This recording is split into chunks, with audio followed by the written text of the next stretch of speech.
The night the lights went out, Ellen Howee was on page 47 of a bond pricing model she'd been building since 7 o'clock. Not the assigned model. The assigned model had been done since Sunday. This one was for herself a better version one that accounted for duration risk in a way that her professor's template didn't, and she was close to something she couldn't quite name yet. Some elegant solution hovering just at the edge of her understanding. Then the apartment went dark. Not a flicker, not a brownout. Just dark and silence where the refrigerator hum had been, and the soft electronic glow of her laptop, the only light left in the room. She sat still for a moment long enough to confirm it wasn't a fuse. She could fix herself long enough to check that the building's hallway was also dark, and that the problem was not hers alone. Then she pulled out her phone and called the maintenance line, and a bored dispatcher told her someone would be there within the hour, and she sat back down at her desk with her laptop running on battery, and tried to remember where she'd been. The thing about Ellen was that she had a system for almost everything, a color-coded study schedule, a budget spreadsheet updated every Sunday, a list of 15-minute tasks she could accomplish whenever she had a gap in her day. The system was not a symptom of anxiety, or if it was, she'd long since stopped thinking of it that way. The system was what stood between her and the version of her life she was trying not to repeat. Her mother had worked 2 jobs for 19 years. Her mother's hands were rough in a way that came from doing work that should have been done by machines. Ellen thought about those hands every time she wanted to stop. She was still thinking about them when the knock came at her door. He was tall, she registered that first, with the kind of height that required a slight adjustment of posture in doorways. He wore a gray work shirt with a logo she didn't bother reading. Dark pants, work boots that had seen actual work. He carried a tool bag that looked older than his shirt, and was already looking past her shoulder at the fuse box with the specific economical focus of someone who has assessed 100 identical problems. Ms. Howee. He confirmed the apartment number against his phone. That's me. She stepped back. It's the whole building, I think. 2nd and 3rd floors, 1st floor is on a separate circuit. I'll start at the main panel. He moved inside without fanfare, and she stepped further back because there was nothing else to do, and he opened the fuse box beside the kitchen and examined it with a flashlight clipped to his shirt collar that she hadn't noticed until now. She went back to her desk. She had 43% battery left. For several minutes, there was only the sound of him working methodical quiet, occasionally clicking something, and the sound of the city outside her window, which at 11:30 on a Tuesday was mostly cabs, and the distant percussion of a bar that hadn't yet figured out that the street outside it wasn't a venue. Engineering, he asked. She looked up. He hadn't turned around. Banking and finance, she said. Why? He nodded toward the wall where she'd tacked a printout of a yield curve analysis she was particularly proud of, annotated in 3 colors. I was going to guess economics. Or actuarial. Banking and finance. Final year. She paused. The yield curve is just something I was working out. Inverted since last October, he said, still with his back to her. 3rd time in 12 years. She looked at him more carefully. You follow markets. I follow a lot of things. He was quiet for a moment. Then, there's a burned junction in your building's main feed. I can restore partial power to night lights and outlets, but the AC units on this circuit need to wait until we can schedule a full repair. That's fine. The AC hasn't worked properly since August anyway. He glanced at her, then briefly something that might have been amusement. How long have you lived here? 14 months. And you haven't called about the AC. I called twice. The first time they sent someone who said it was fine. The second time they said they'd add it to the work order. He looked at the unit above her window and said nothing which she recognized as a specific kind of adult silence. The kind that meant he understood exactly what kind of building she lived in and exactly what kind of work order that had been. Your landlord uses Belmont Mechanical, he said. You should put your next request in writing, include the date of the previous verbal request, and CC the city's housing inspection email. It changes the response time significantly. She wrote that down. She wrote it down immediately on the notepad beside her laptop because it was useful, and because she had learned to treat useful information with the seriousness it deserved, regardless of where it came from. He noticed her write it down.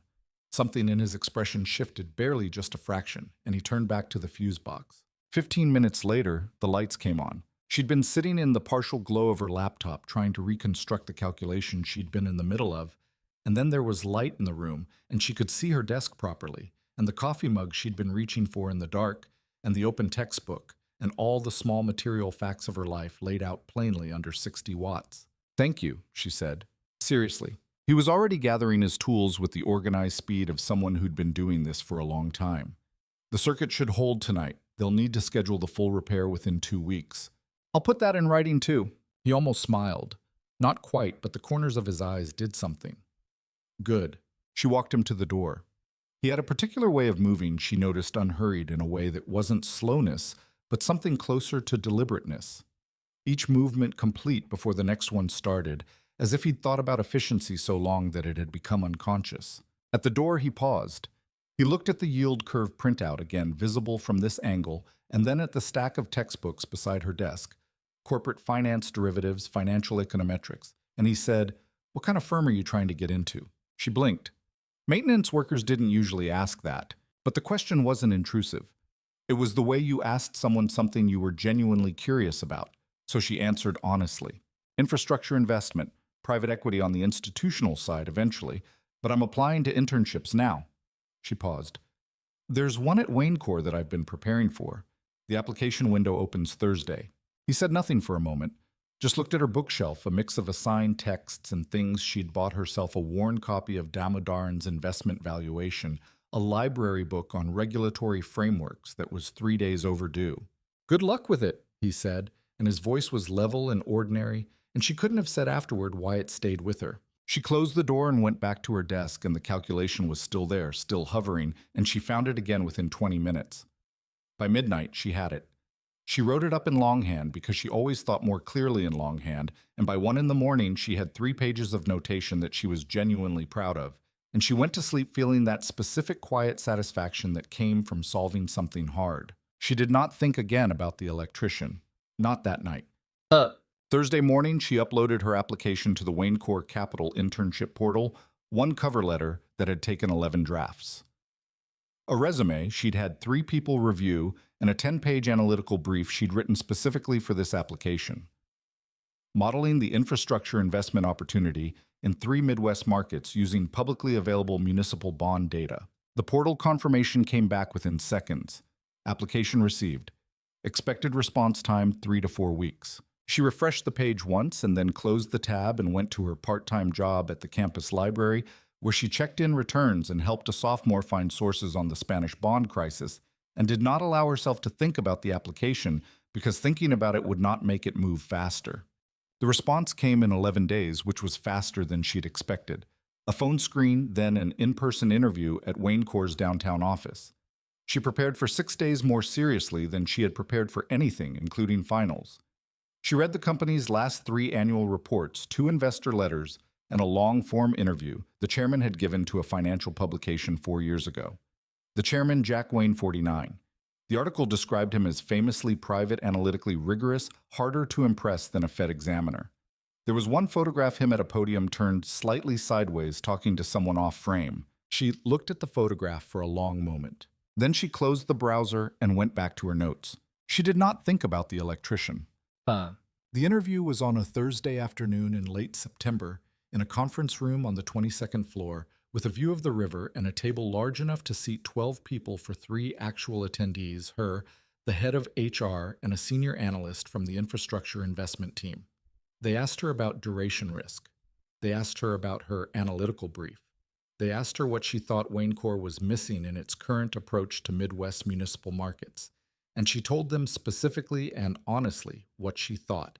And she watched the senior analyst's expression shift from polite attention to genuine interest, and she walked out an hour later feeling that rare, terrible thing, hope, that she'd actually earned.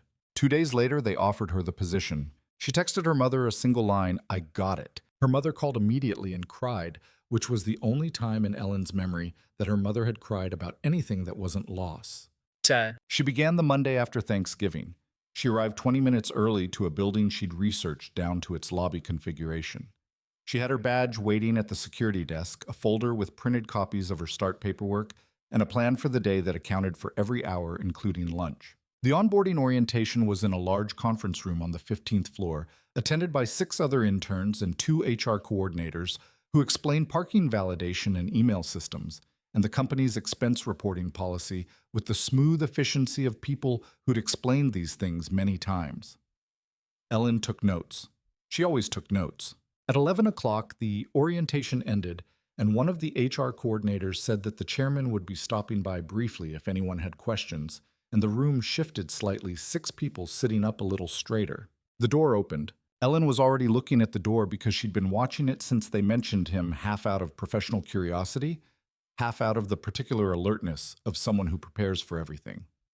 She was looking at the door when Jack Wayne walked in, and her mind processed him in the ordinary way, tall, familiar quality of movement, work clothes replaced by a well-fitted jacket before it caught up to what familiar meant. He was scanning the room with the unhurried, specific attention of someone who was counting the people and noting something about each of them. His gaze reached her. He stopped. It was less than a second. His expression did not change in any visible way, but the scan stopped and then it continued, and he walked to the front of the room and said, "Good morning," in a voice that was exactly the voice she'd heard 11 days ago in her apartment explaining junction burns and damaged circuits. And the room went very quiet, and Ellen sat with her pen pressed lightly against her notepad and thought, oh, he spoke for perhaps 8 minutes. He talked about the internship program, what they looked for, what he considered a successful outcome. He was not formal in the way she'd expected from the investor letters. He did not perform authority. He simply had it the way certain people do not from volume or deliberateness, but from some quality of attention. He made you feel when he looked at you that he was actually looking. He looked at her once more before he left, just briefly. The same neutral, considered expression. She had no way of knowing what it meant. The first 3 weeks of the internship were in the way that demanding things often are also clarifying. She had known intellectually from research that Wayne Corp operated differently from most firms its size. The investor letters had hinted at it a stated preference for analysis over consensus, a documented aversion to what the chairman called opinion masquerading as data. In practice, this meant that the intern work was not the usual assortment of deck building and meeting prep. They were given real problems. The problems were not structured with guardrails. The expectation was that you would figure out what the problem actually required before you figured out how to solve it.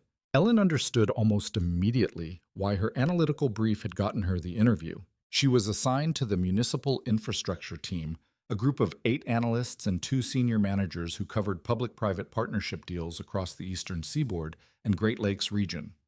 Her supervising analyst was a woman named Caroline Marsh, 31, precise and economical in her speech in a way that Ellen recognized and appreciated. On her first morning, Caroline handed her a 60-page municipal bond prospectus for a water treatment expansion in Toledo and said, "Tell me what's wrong with it by Thursday." Ellen spent Thursday telling her 3 specific things that were wrong with it. Caroline made 1 note and said, "There's a 4th." Ellen went back, found the 4th, and came back the next morning with it. Caroline nodded once, which Ellen would come to understand was the equivalent of significant praise. She had not spoken to Jack Wayne again since orientation. He was present in the building in the way that senior executives were referenced, visible occasionally in the elevator or crossing the lobby, but his office was on the 27th floor, and her team was on the 15, and the distance was not only vertical. She had no reason to interact with him, and she did not seek a reason. What she had was a question she didn't know quite how to hold. He had recognized her. She was certain of that. The pause in the orientation room, brief involuntary, was unmistakable to her because she'd been watching for his reaction. What she couldn't determine was what recognition meant to him or what she was supposed to do with the fact that the man who had restored power to her apartment building on a Tuesday night was the chairman of the company she was interning for. Nothing, she told herself.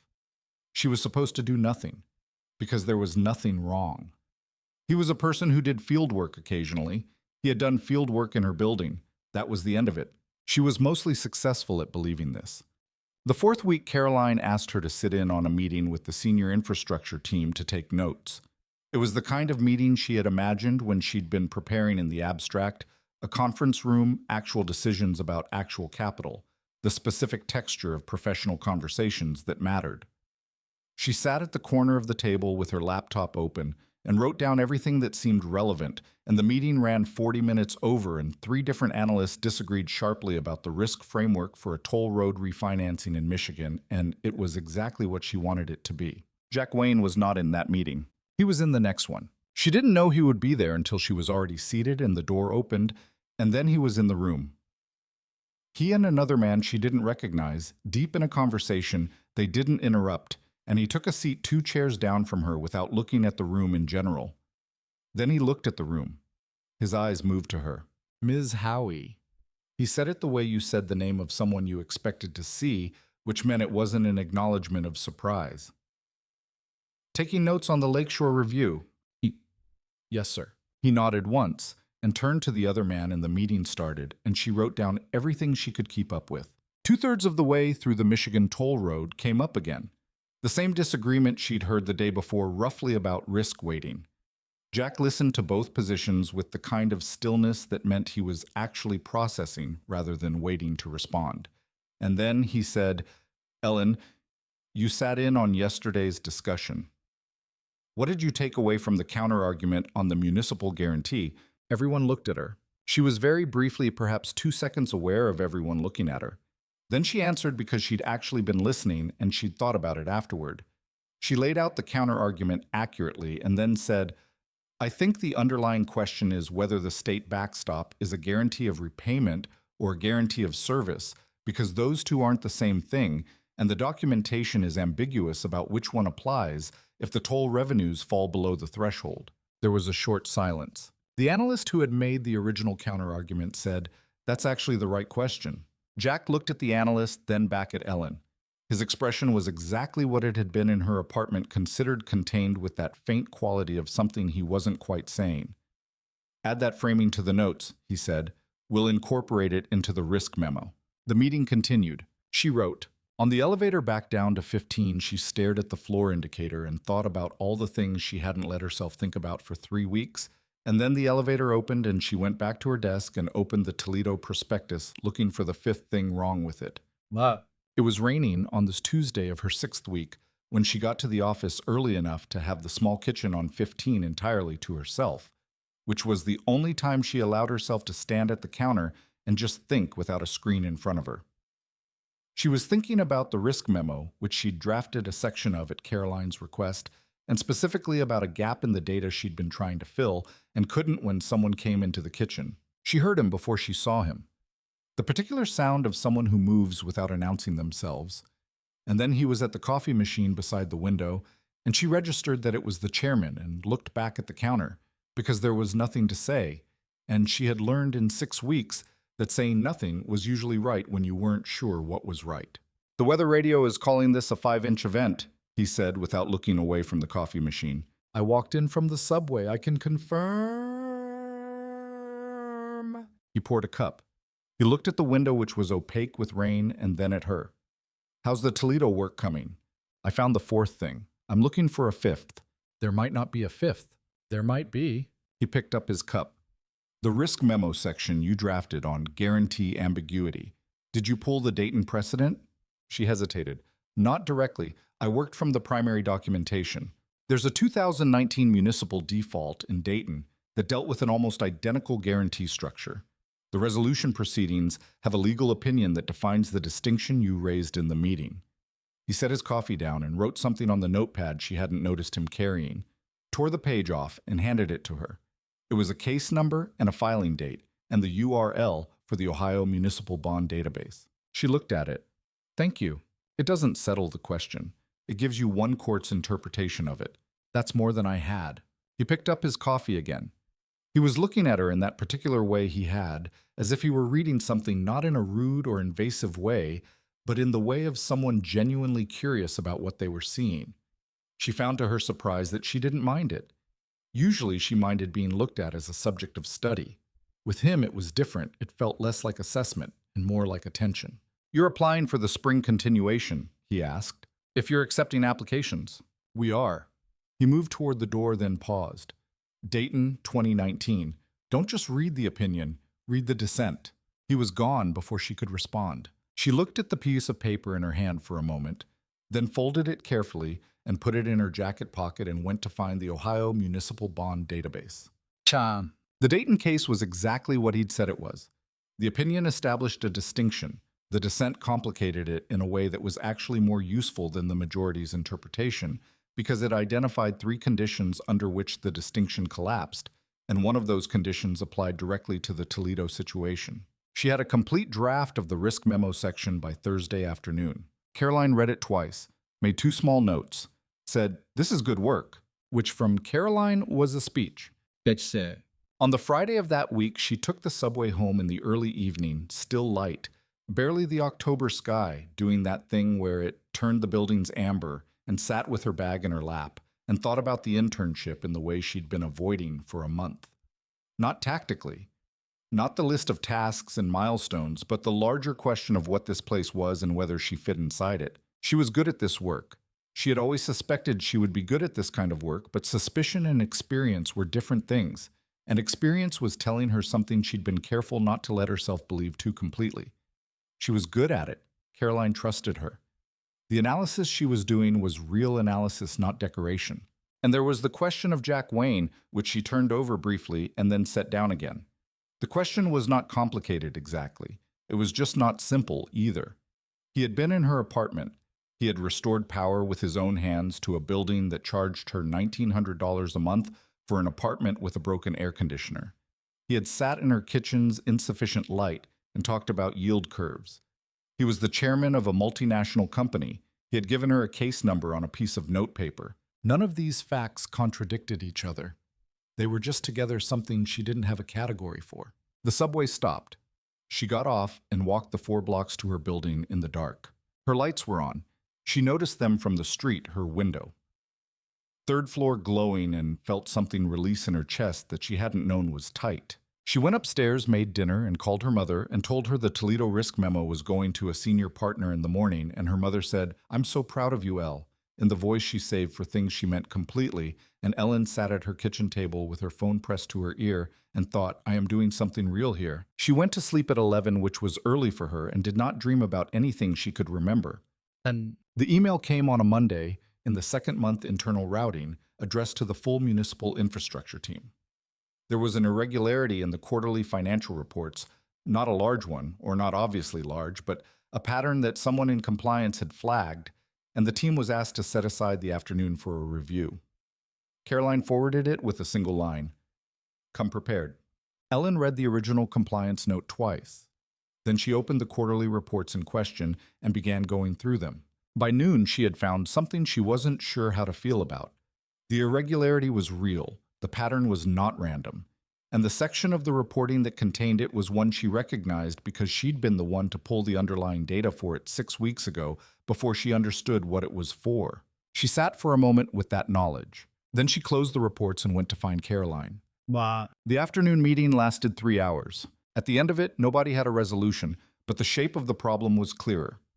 There were inconsistencies across 3/4 of subsidiary reporting, but inconsistencies that were either a data handling error of the most incompetent kind or something more deliberate, and the only way to determine which was to go back through source documentation that was not fully digitized. Caroline assigned tasks. Ellen's task was to reconcile the Q3 subsidiary data against the original source reports from 2 of the smaller regional partnerships. It was the kind of work that looked like nothing from the outside, and would either find nothing or find something significant. She started that evening and worked until the building's cleaning crew came through at 9 o'clock. She had found the beginning of something by the time she left. She wasn't sure what it was yet, but she was sure it was there. Batim. On the following Thursday, she was working late. Most of the floor had emptied by 7, the particular after-hours quiet of an office that was never fully quiet when she heard the elevator open and footsteps in the hallway, which was unusual enough that she looked up. Jack Wayne walked in, saw the light in the workspace, and paused in the doorway. "You're still here," he said. "I'm working on something." He came in. He looked at her screen, the subsidiary data, the comparison spreadsheet she'd built, and he didn't ask immediately. Just looked at it with the specific quality of someone who could actually read what they were looking at. "Q3 Toledo subsidiary," he said. "And Q2. She hesitated. "And I think Q1 if you go back far enough." He pulled out the chair across from her and sat down, which she hadn't expected. He looked at the screen. "Walk me through what you're seeing." She did. It took 20 minutes. He didn't interrupt her except for 2 questions, both specific and technical, both of which pushed her to clarify a point she'd been holding loosely. When she finished, the office was very quiet. "Who else have you shown this to?" he asked. "Caroline yesterday. She said to keep going." "Keep going," he said. He stood. "And keep it within the team for now. Don't discuss it with anyone outside the meeting loop." I understand. He looked at her for a moment, not the assessment look, something different, something quieter. You've been working on this for a week. 10 days. You should go home. I want to finish the Q1 comparison. He was almost at the door. He stopped. There's a good diner 2 blocks north called Hester's. They're open until midnight. Better coffee than this floor's machine. I know Hester's, she said. I've been going there since September. He looked at her. Something crossed his face that she couldn't interpret something small and private. Then you know the coffee is worth taking a break for, he said, and he left. She went back to the Q1 data. She worked for another hour. Then she went to Hester's and got coffee and sat in a booth by the window and watched the street and thought about yields and subsidiary structures and the particular quality of the silence in that office when Jack Wayne was reading her screen. She did not think about that last part for very long, but she thought about it. She was in the middle of her second cup when her phone buzzed. A message from a number she didn't have saved. The 2019 Dayton Descent has a footnote on page 47 about the Toledo structure specifically. May be useful. She stared at the message for a moment. Then she scrolled back to the number and confirmed what she'd suspected. He'd left his number when he handed her the notepaper, or somewhere in the onboarding communications she would have to check. But here was the number sending her a footnote at 10:15 on a Thursday night. She typed back, "Thank you." A pause. Then, "You didn't know about Hester's in September. You started in late November." She looked at the message.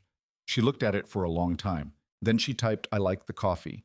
I remember it from before I started here." Another pause longer. "Good night, Ms. Howee." She put the phone face down on the table and finished her coffee and thought about nothing in particular for a few minutes, which was, she realized, the most rested she'd felt in days. Outside, it was raining again. The city moved through it the way it always did, in different ongoing lit. She left a tip that was too large for 2 cups of coffee and walked back to the subway and went home. The lights in her apartment came on when she hit the switch. She stood for a moment in the ordinary light of her ordinary kitchen and understood somewhere just below the level of clear thought that something had shifted. Not dramatically, not in a way she could name, but something. She went to bed. She had Q1 data to finish in the morning and a full week after that, and a company whose financial reports were telling a story that nobody yet fully understood, and a chairman who knew the Dayton footnote and the name of a diner and how to restore power to a building at 11:30 on a Tuesday night. These were facts. She would deal with them in order. She always did. She found the 5th thing wrong with the Toledo prospectus on Saturday morning. It was in the environmental compliance addendum, which she'd read twice before, and which she'd dismissed as standard language. What it actually contained on close reading was a waiver clause tied to a pending EPA reclassification that hadn't gone through yet, and if the reclassification was denied, which was a real possibility she found, when she looked up the regulatory docket, the waiver expired and the project's compliance certification with it. She wrote it up in a single clean paragraph and sent it to Caroline at 9:15. Caroline responded at 9:40. That's the 5th thing. Good. Ellen put her phone down and made another cup of coffee and stood at her kitchen window looking at the street. Saturday morning traffic, the fruit stand on the corner putting out its crates, a man walking 2 dogs who wanted to go in opposite directions and felt the particular satisfaction of a problem that was hard enough to be worth solving. She had other things to do today. Her mother was coming for a short visit at 2. She needed to clean the apartment. She needed to do laundry. She needed to look at the Q1 subsidiary data again, though she'd told herself not to work on Saturday, and she probably wouldn't. Probably. But first, the fruit stand. She could see from the window that they had the good apples this week, the kind that tasted like actual apples, instead of like the idea of apples. She put on her jacket and her shoes and went down to buy them. And the man working the stand was the one she'd learned over 14 months had strong opinions about the relative value of different apple varieties, and they talked about it briefly, and she bought a bag of 6 and she walked back inside. The lights in the lobby were working. She stood in the lobby for a moment and looked at the light fixtures, ordinary fluorescent institutional, and thought about the man who had come to fix them 2 months ago, who had known about inverted yield curves and bad landlords, and who was, it turned out, the chairman of one of the most successful private infrastructure investment firms in the country. She rode the elevator up. She had a lot of things that didn't fit together neatly. That was fine. She was good at working with things that didn't fit neatly yet. She would figure it out. She always did. But her mother's name was Grace. And Grace Howee had spent 23 years making Ellen feel that the world was a manageable place if you paid attention to it correctly. This was the foundational gift, not money, not connections, not the kind of social architecture that eased certain doors open. Just the world is readable if you look at it carefully. Grace had demonstrated this by example for as long as Ellen could remember, from the way she read credit card statements to the way she negotiated the monthly rent review on the alteration shop, from the way she assessed a piece of fabric to the way she assessed a person. You could learn things if you looked. Ellen had applied this principle to everything she'd encountered, including now to the experience of working for the company of a man who had fixed her electrical panel. What she'd learned by the end of October, 8 weeks into the internship, was that Wayne Corps was a stranger kind of place than she'd expected. Not stranger in a bad way. Stranger in the way that complex organisms were strange, more internally differentiated than they looked from the outside, with more genuine variation in how people operated and what they cared about than the clean exteriors of investor letters suggested. The municipal infrastructure team was, for example, nothing like the municipal infrastructure team of her imagination. She had expected a uniformly ambitious group of people optimizing for advancement. What she found was more interesting. 3 people who were genuinely absorbed in the work in a way that looked like curiosity rather than career management. 2 people who were pragmatic about their positions in a way she recognized and respected. One person, a man named Felix, who'd been with the company for 7 years, who seemed to have achieved a kind of productive contentment with his role that she didn't have language for yet, but found intermittently enviable. And Caroline, who was a category of her own. She had not expected to find Caroline. She had expected a supervisor, competent, professionally calibrated, functionally useful. What Caroline actually was turned out to be harder to characterize. She was a person who said very little more than what needed to be said, who made no decorative gestures, who ran the team with a kind of transparent efficiency that left no room for the political performance that Ellen had observed in other environments. She also quietly and without ceremony treated Ellen's work as serious from the first week. Not seriously for an intern. Seriously.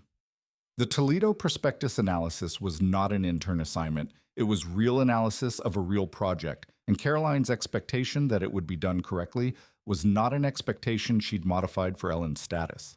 Ellen had worked very hard to meet that expectation, and then harder, and the result was the 5th thing wrong with the Toledo prospectus, which nobody had found before her, and the look on Caroline's face when she sent it. Not surprise. That was the important part. Not surprised because Caroline had known the capability was there, just confirmation. She thought about what it meant to be confirmed in that way. She thought about it on the subway home on the evening after the 5th thing, the particular quality of being taken at the value you'd always assigned yourself, rather than some lesser value that required you to prove it upward. She thought, I want to be the person who does that for someone else someday. She wasn't sure if she'd be a manager or a mentor or simply a colleague. She just knew that the thing Caroline had done, the expectation that functioned like a kind of regard, was something she wanted to learn to do. It was one of the most important things she was learning here, and she hadn't expected to learn it. The first time she and Jack were in a meeting together, after orientation, the Michigan Toll Road meeting 3 weeks in, she had watched him carefully for the thing she'd been watching for since the morning in the kitchen when he'd talked about yield curves. What she wanted to know was whether the man in her apartment and the chairman of Wayne Corps were the same person. Not whether they could be explained as the same person, but whether they actually were. By the end of that meeting, she had an answer. They were. The specific quality of his attention was the same, the directness, the economy, the way he asked the question that reframed the problem, rather than the question that confirmed his existing position.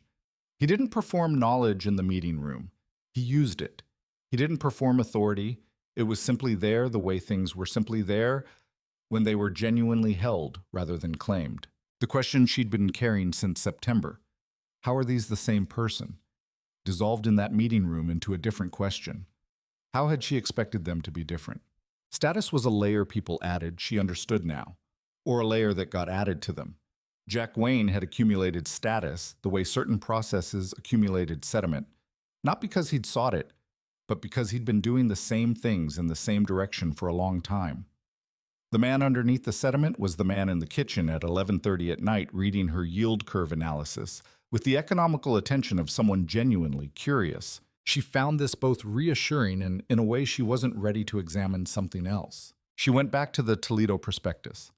There was a week in late October when everything at the internship was hard, and everything in her personal life was also hard, and she did not have enough capacity for both. Her mother's hip had been giving her trouble. Not the replacement yet. They hadn't scheduled it yet. Just the original hip complaining loudly about its state. Her mother was not a complainer. What Ellen got on the phone was the edited version, the version from which her mother had already removed most of the pain before transmitting it. Ellen had learned to add the removed pain back in, which meant she knew her mother was actually struggling, and the knowledge sat in her chest like something she couldn't put down. The internship was in its fraud discovery phase, which meant she was working late and thinking hard and holding something significant that she couldn't discuss with anyone outside the team. The Q3 subsidiary data was on her screen every evening and in her head on the subway and at the margins of her focus during classes, which she was still attending 3 days a week because the semester wasn't over. She was running the internship and the semester and the worry about her mother on a schedule that had no slack in it, and in the second week of that hard month, she got sick. Nothing dramatic. A cold the ordinary kind with the ordinary symptoms, sore throat, head full of cotton, the specific exhaustion of a body directing resources to fighting something small. She went to the office anyway because she'd learned to assess the difference between can't function and don't want to, and this was don't want to. She wore a mask and worked at the end of the table in the conference room and drank more water than usual and went home at 6 instead of 8 and slept 9 hours. By Thursday, she was fine. But on Wednesday evening, coming back from the floor's kitchen, where she'd been making her 4th cup of tea, she nearly walked into Jack in the hallway. He looked at her. "You're sick," he said. "It's a cold. It's manageable." He looked at the tea, the slightly glazed quality she could feel in her own eyes, the way she was moving slightly more carefully than usual. "Go home," he said. "I have the Q3 reconciliation. It will be there tomorrow." He said it in a particular way, not a command, just a fact being stated by someone who knew about facts. "Go home, get sleep, come back when it costs you less." She looked at him. "Doesn't cost me that much." "It costs you more than you're assigning it," he said. "You're running at about 70%. I've been watching you work for 6 weeks, and 70% is not where you normally are." She blinked. She had not known he had been watching her work for 6 weeks. "The reconciliation is still going to be there," he said. "The Q3 data doesn't expire." She stood in the hallway with her tea and thought about this. Then she said, "You're right." "I know," he said, without superiority, just acknowledgement. She went home. She slept 10 hours.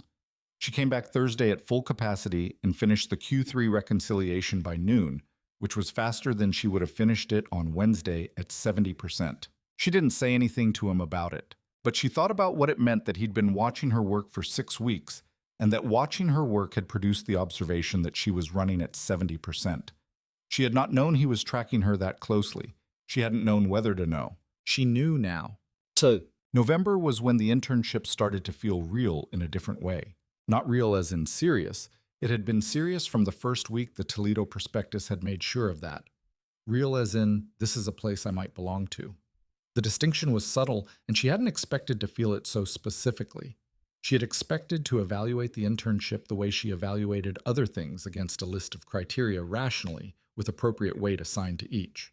What she hadn't expected was that belonging would have a texture, a specific quality, that announced itself through small things, the particular rhythm of the Tuesday team meeting, which she'd begun to predict in its emotional shape before it started. The coffee machine on 15, which required a specific sequence of button presses that she'd learned from Felix in the second week, and which produced good coffee if you followed the sequence and bad coffee if you didn't. The way Caroline moved through the floor at 8 in the morning, which was purposeful but not urgent. The gait of someone who had work to do and was going to do it. These were ordinary things. She hadn't expected to attach to them. She thought about this on a Friday afternoon in the third week of November, riding the elevator down after a day that had been long and productive and satisfying in equal measure, and she thought, I want to keep this. Not the internship. The internship was finite. That was the definition of it. But the thing it was pointing toward. The work. This specific kind of work with this specific orientation. She wanted to keep it. She also thought, and she allowed herself to think it briefly and clearly on the elevator, that the chairman had been to 15 4 times in November, and that twice he'd come specifically when she was working late, and once he'd brought a case reference on a piece of notepaper, and once he'd told her to go home, and that none of these things were explicable solely as professional attention, and that she knew the difference between professional attention and the other kind, and that she was choosing presently to file the other kind under things she wasn't examining yet. The elevator reached the lobby. She stepped out. She went to Hester's and got coffee and sat in the back booth and opened her laptop and worked on the Q3 reconciliation until 8 o'clock, and then went home and made dinner and called her mother. Her mother asked how the hip was her own hip, the right one, which had been worse this week. Ellen made a note to call the orthopedist's office Monday. She had a note system for her mother's health organized by category with follow-up dates. It was the same system she used for her own professional tasks. The category was different. The organizational logic was the same. After she hung up, she made a second cup of tea and looked at the yield curve still tacked to her wall. She hadn't taken it down since September, even though she'd been updating her analysis on the laptop since then, and the printout was outdated, and thought about what it meant that she was in the right place. Not arrived, not done, not at the end of becoming something, but in the right place, which was different and which was enough. She went to sleep at 10:30. December brought 2 snowstorms that affected the city. In the way that snowstorms affected cities, everyone slightly delayed. Everything slightly renegotiated the particular compression of weather events on a place that ran on precision. She had a 9 o'clock on the morning of the first storm that she made on time, because she left 45 minutes early and walked rather than taking the subway, which was delayed. She arrived with snow in her coat collar and immediately made coffee and was at her desk by 8:50. Caroline came in at 9:03 and looked at Ellen's desk and said, "You walked. Subway was delayed." Caroline looked at her for a moment, said nothing, sat down. Ellen understood this as a form of approval. She worked through the morning on the Q1 reconciliation, which was nearing completion and which had a specific problem. She'd been circling for 2 days a set of source documents from one of the smaller partnerships that didn't match the subsidiary report in a way she couldn't account for. Not a large discrepancy. Not obviously significant, but the kind of discrepancy that either had a clean explanation or didn't, and she didn't have the explanation yet. At noon, she went to get lunch and found Jack in the kitchen, which happened more often than it used to, or she noticed it more often than she used to. She wasn't sure which. He was reading something on his phone and had a sandwich on the counter beside him that he clearly hadn't started yet. He looked up when she came in. "How's the Q1 work?" he said. She told him about the partnership discrepancy. She told him while she was making her own sandwich because they had reached a point where she no longer paused work to talk to him. She talked to him while doing other things, the way you talk to people you were actually comfortable with. He listened without interrupting. When she finished, he said, "Have you pulled the partnership's original operating report, not the subsidiary summary? There is no digitized original operating report for that partnership for Q1. He set his phone down. "There's a paper version. It's in storage at the regional office. They haven't digitized anything before 2019. She looked at him. "How do you know that? That office was the first acquisition. I was at the closing." He picked up his sandwich. "I can have the records access cleared this afternoon." She thought about the specific fact that he had been at a closing for a regional office acquisition and remembered the record's digitization status 14 months later. "That would be very helpful," she said. "Send me the document request." She sent it from her desk 10 minutes later. By 4 o'clock, the access had been cleared and a scan request was in progress. And by the next morning, the original operating report was in her inbox, and the discrepancy had a clean explanation. She sent him a message. The original operating report explains it. It was a timing difference in how the partnership reported. Quarterly versus the subsidiary's fiscal calendar. Clean. His reply, "Good." That closes the loop cleanly. She sat for a moment with the solved problem and thought about the fact that he'd remembered the record's digitization status for a regional office acquisition from 14 months ago. She thought about what that said about how he carried information and what it said about her specifically, that she'd been thinking about his information retention. She opened the Q2 reconciliation. She had work to do. The Q1 subsidiary reconciliation took another week and produced in the end something more serious than Ellen had expected when she started. The pattern was not a data handling error. She had worked through it from 3 different angles now using 2 different methodologies, and the conclusion was the same. Each time, someone had been adjusting the subsidiary revenue reporting for at least 3 consecutive quarters in a way that overstated performance by a small but consistent margin across 4 regional partnerships. The adjustments were subtle enough that standard review wouldn't catch them. They were consistent enough to rule out accident. She wrote up her findings in a 12-page memo with appendices. She sent it to Caroline on a Wednesday at 6:15 in the morning before anyone else was in the office, because she had learned that the best time to send something you were uncertain about was before the day started and people were looking at their phones. Caroline called her at 7:40. "Come up to my office." Her office was on 17. Ellen had been there twice, both times briefly. She sat in the chair across from Caroline's desk and waited. "This is solid," Caroline said. She was looking at her screen, which had the memo open. "You've documented it correctly. The appendices are clean." "Thank you.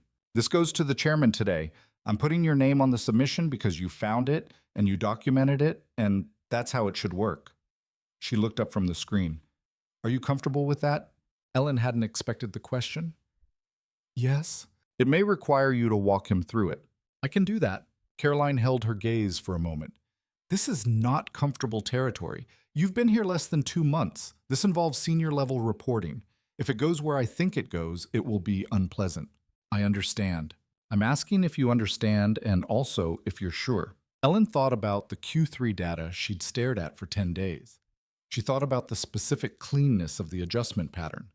Too clean, too consistent. The kind of consistency that comes from a repeating decision rather than a repeating error. She thought about what that meant, and who might have made that decision, and how many people had looked at those numbers and not seen it. "I'm sure," she said. Caroline nodded once. "We meet with Jack at 2. Yes. She spent the morning going through her memo again, not revising it. She was done revising it, but reading it as someone else might. Looking for the holes, the places where the logic required more evidence than she had.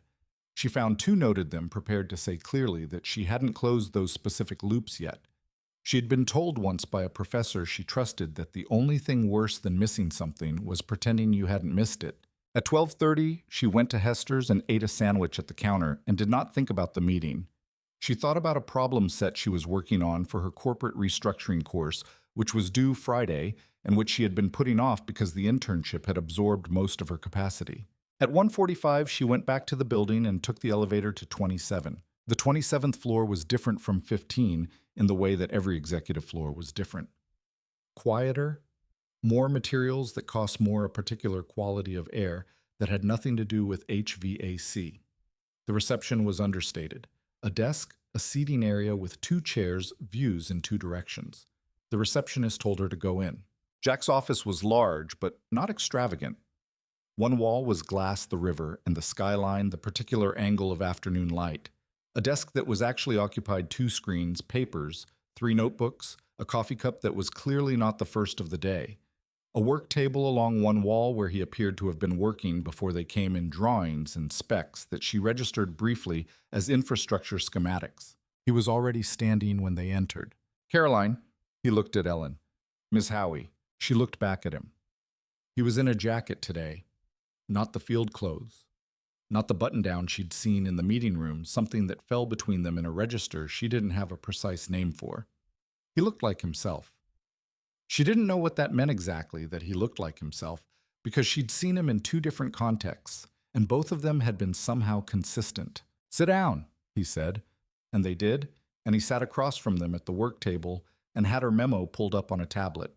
"Walk me through the methodology," he said. She walked him through it, the same way she'd walked him through the initial data in the empty office, directly sequentially pausing when he asked questions. He asked 4 questions. All of them were good. One of them was the first of the 2 gaps she'd identified, and she said clearly that she hadn't closed that loop yet. She was working on it, and he nodded as if that was the right answer, which she suspected it was. When she finished, he was quiet for a moment. "You identified 2 methodological gaps," he said. "The sourcing question on the Q2 regional data and the timing issue on the Q1 adjustments. How long to close them?" 4 days if I can get access to the original partnership filing records." "You'll have access." He looked at Caroline. "Who else in the team has seen this?" "Just the 2 of us." "Keep it that way. The compliance team will need to come in eventually, but I want the documentation complete first." He set the tablet down. "Good work," he said to Ellen specifically. She said, "Thank you," and meant it as plainly as it sounded, and he looked at her with that quality of attention, the specific present kind, and then looked back at the tablet. I'll need you to brief the board committee once we've closed the loops, he said. Not just a memo. In person. She felt something go briefly tight in her chest. Not fear exactly, more like the physical awareness of something large, and then it settled. I can do that. I know you can, he said, which was different from saying he expected her to be able to, and she understood the difference. They took the elevator back down together. Caroline was quiet, which was normal, but there was a particular quality to her silence. You've done this before, Caroline asked. What specifically? Briefed a room full of people who didn't like what you found. No. But I've been in rooms where nobody wanted to hear the answer I had. Caroline looked at the elevator doors. Same skill. Ellen thought about her mother, 19 years, 2 jobs. Thought about all the things her mother had had to say clearly to people who didn't want to hear them. I know, she said. The 4 days became 6 because the partnership filing records were partially in storage and required a records retrieval request that took 2 days to process, and then because what she found in the records required another round of reconciliation before she could be certain. But at the end of 6 days, she had closed both loops, and the picture they completed was worse than the original memo had suggested. The adjustments were not random across the 4 partnerships. 2 of them were significantly larger than the others, both tied to a specific Mid-Atlantic regional operations manager whose reporting had gone through a particular routing, not standard routing, a modified version that had apparently been in place for 14 months. The modification was documented. The documentation had been approved. She read the approval chain twice. The approval had come from the Senior Director of Infrastructure Operations, a man named Robert Callan, who had been at Wayne Corps for 9 years, and who she'd learned from the team's informal history, personally recruited 3 of the municipal infrastructure analysts, including Caroline. She sat with that for a while. Then she wrote the supplementary memo. She sent it to Caroline on a Sunday evening. Caroline called 20 minutes later. Ellen picked up, and Caroline said, I need you to know that this is going to be complicated. Because of Callan. He's been here 9 years. He's well-liked. He has real advocates on the board. I know. I'm not telling you to change anything. I'm telling you to be prepared for it to be contested. Is the documentation solid? Yes. A pause. That's why it's going to be complicated. Ellen thought about this. Okay, she said. Okay. I didn't make up the numbers. The documentation is what it is. If someone contests the methodology, I can defend the methodology because it's correct. Caroline was quiet for a moment. You're not nervous. Ellen considered the question. I'm nervous. I'm also right. Those aren't mutually exclusive. After she hung up, she sat at her kitchen table and felt the particular weight of being right about something you'd rather not have found. She had liked this job. She still liked it. She just hadn't expected 2 months in to be the person who found something that would make everyone's life more complicated. She opened her laptop and worked on the corporate restructuring problem set until midnight. Sometimes you could think about something for too long. The board committee meeting was on a Tuesday 3 weeks later. By that point, the compliance team was involved, and a forensic accountant Wayne Corps kept on retainer and 2 attorneys. The meeting was in a conference room on the 25th floor that Ellen had never been in before. Different quality of furniture, a thermostat that worked better. There were 12 people in the room, including her. She was the youngest by at least 15 years. She presented for 35 minutes. She fielded 8 questions. 3 of them were legitimate methodological challenges. She answered them directly and without defensiveness because she'd prepared for them. 2 of them were what she recognized as procedural challenges. Questions about whether an intern should have been the one doing this analysis, framed as questions about process, but meaning something else. She answered those directly too, without editorializing. The remaining 3 came from a man she recognized from the company's website as the audit committee chair, a small formal man named Dresser, who asked the questions with the economy of someone who'd been asking questions in boardrooms for a long time. At the end of her presentation, he said, Your supplementary memo identified a specific approval chain. You're comfortable asserting that the documentation supports that specific claim? Yes. You've accounted for the possibility of an error in the routing system.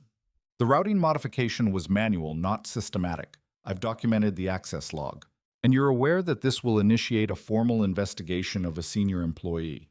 Yes, sir. He looked at her for a moment in the way that older men sometimes looked at young women in rooms like this. Not dismissively, more like they were calibrating something. You've done solid work, he said. That was it. That was the comment. She collected her materials.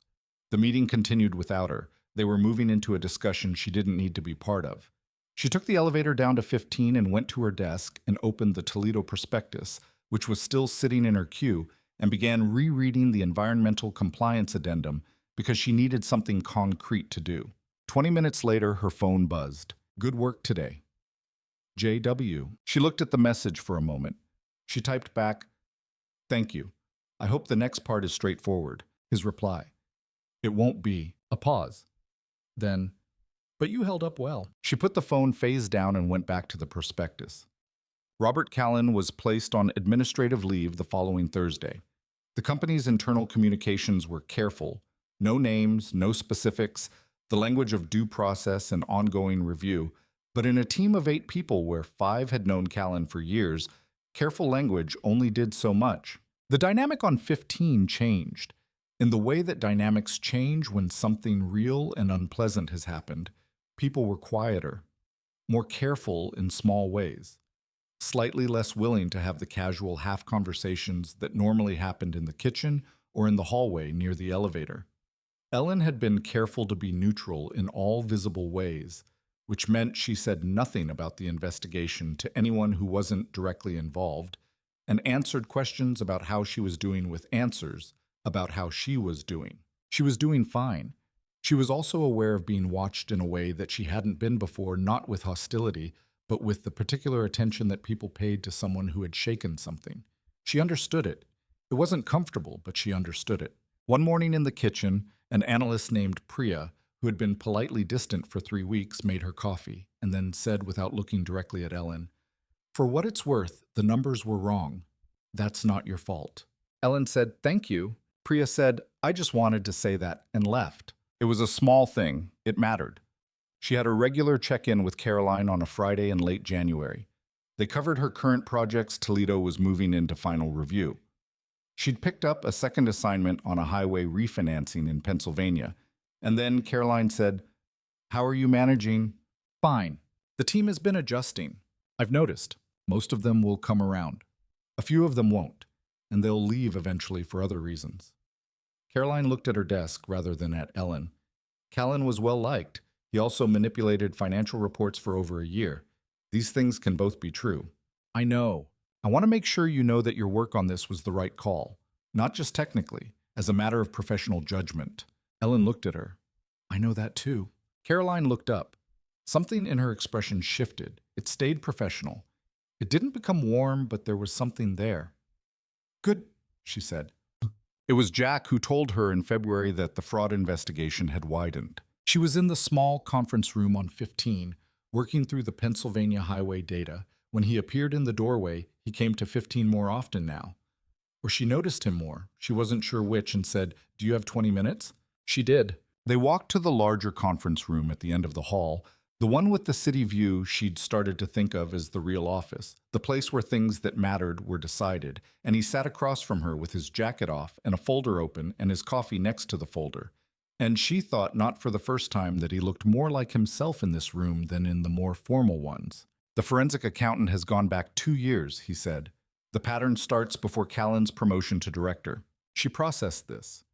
That suggests either that the pattern predates him or that he was doing it before he had the level of access your memos documented. The second, he had sign-off authority at the regional level before the promotion.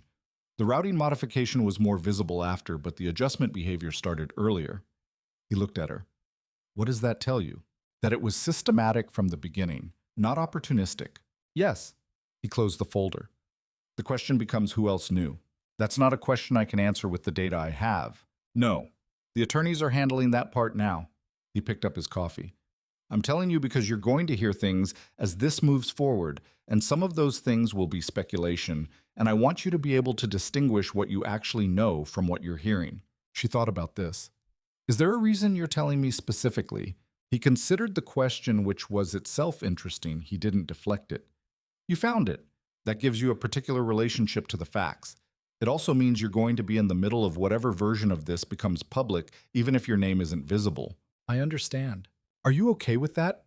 She thought about it, genuinely. "I didn't have a choice about finding it," she said. "The numbers were there, but yes, I'm okay with what comes from that. He looked at her for a moment with that quality of attention, the specific present kind, the kind that made her feel he was actually registering what she'd said, rather than moving to the next thing. "Okay," he said. She picked up her folder. "Is there anything you need from me right now?" "Not right now." He stood. "The Pennsylvania highway work is going well. The risk section is better than the Toledo one. I had more time on it. You also applied what you learned on Toledo." He looked at her once more briefly with that private contained quality she'd come to recognize. Different thing. He left. She sat for a moment in the conference room with the city view and thought about what it meant that she could read something in his expression, that there were expressions of his. She recognized now a whole vocabulary of small signals she'd assembled over 3 months without intending to. She went back to her desk. She worked. February became March. The fraud investigation moved through its stages with the deliberateness of a formal process. Interviews, document requests, legal filings that Ellen was peripherally aware of but not directly involved in. The compliance team had taken over the evidentiary work. Her job was the analysis she'd been hired to do, which she did, and the Toledo final review, which closed cleanly in the 3rd week of February. And the Pennsylvania highway work, which was going well. And a new project on a water authority refinancing in Cincinnati that Caroline had assigned her in a way that suggested it was a vote of confidence. She was also finishing her final semester. This meant 2 seminar courses, a thesis chapter she'd been drafting since October, and 3 finals that all fell in April. She had a system. The system was working. She was running slightly behind on the thesis chapter, which was fine because she'd built a buffer. She didn't tell anyone at the internship about the thesis because it had nothing to do with her internship, and she didn't consider her academic work anyone's business unless asked. She didn't tell anyone about her mother's hip replacement, which had been scheduled for March, and which was going to require 2 days off that she'd arranged with HR without explanation. She didn't consider her personal life anyone's professional business either. She'd grown up learning that you held things close. You managed what you could manage. You asked for help when there was no alternative. She was at her desk on a Wednesday evening in March. It was getting dark outside, which was happening later. Now the city edging toward daylight savings, the river going silver and orange in the window, when she became aware that she was not the only one still on the floor. The cleaning crew wasn't due for another hour. The sound was of someone in the work table area by the window moving something carefully. She got up. She walked to the door of the conference room. Jack was there, not at the table, but at the work table along the wall, which she'd seen him use once before he had plans laid out, actual drawings, the kind she'd noticed on his office table. And he was making notes in the margin of one of them with a pencil that had seen considerable use. He looked up. "You're here late," he said. "I was going to say the same thing." He looked back at the plans. Cincinnati Water Authority numbers. She looked at the drawings. "Are those infrastructure schematics? Water treatment facility. The technical specs for the refinancing." She went closer, not intrusively, just close enough to see. The drawings were detailed and marked up. His pencil notes were in a compact, legible hand, the kind that came from doing this often enough to develop a style. "You read the technical specs yourself." "Somebody has to. You have engineers." "I have engineers who read technical specs," he said. "I also read them. The two are not redundant." He looked at her. "You disagree?" "No, I just—" She thought about it. "At the scale you're working at, I would expect more specialization." "Specialization is efficient," he said. "It's also isolating. You stop being able to ask the right questions." He set the pencil down. "What are you still doing here?" "Cincinnati Water Authority numbers," she said. He almost smiled. Just the corners, the thing she'd started to recognize as the thing that preceded a real smile in him, or the thing that stood in for one when he was containing himself. "There's a problem in the rate covenant analysis," she said. "I've been going around it for 2 hours. Show me." She hadn't expected that, but she went back to her desk and pulled up the analysis, and he came to stand behind her, not close, but close enough to see the screen properly, and she walked him through the problem. It took 5 minutes. He asked 2 questions. The second question reframed the problem in a way she hadn't thought of, and she stared at the reframe for a moment. "The rate covenant isn't the constraint," she said. "The constraint is the reserve fund trigger, which is downstream of the rate covenant. But the binding constraint at the refinancing stage is the trigger, not the covenant." She looked at the model. "I've been modeling from the wrong end." Easy to do with layered structures, he said straightforwardly in a way that made it clear he wasn't saying it to make her feel better about the error. She appreciated that. She started restructuring the model. He watched for a moment, then went back to his drawings. They worked in parallel for 40 minutes in a silence that was, she realized partway through it, comfortable, the specific comfort of working alongside someone who was also working, who didn't need anything from you except the quiet. At 9 o'clock, he gathered his plans and said, "The model, better. I'll finish it in the morning. Send it to me when it's done." She looked at him. Not to Caroline. "Caroline first," he said. "Then to me." He said goodnight and left. She sat for a moment looking at the restructured model and then at the space where he'd been standing, the working light still on over the table, and thought about the particular ordinary quality of the last 40 minutes. Just two people in a room, both with their heads down, the work proceeding. She turned off the extra light and went home. She thought about him on the subway. This was not new. She had thought about him on the subway before, but she was tired enough to think about it directly rather than in the oblique managed way she usually did.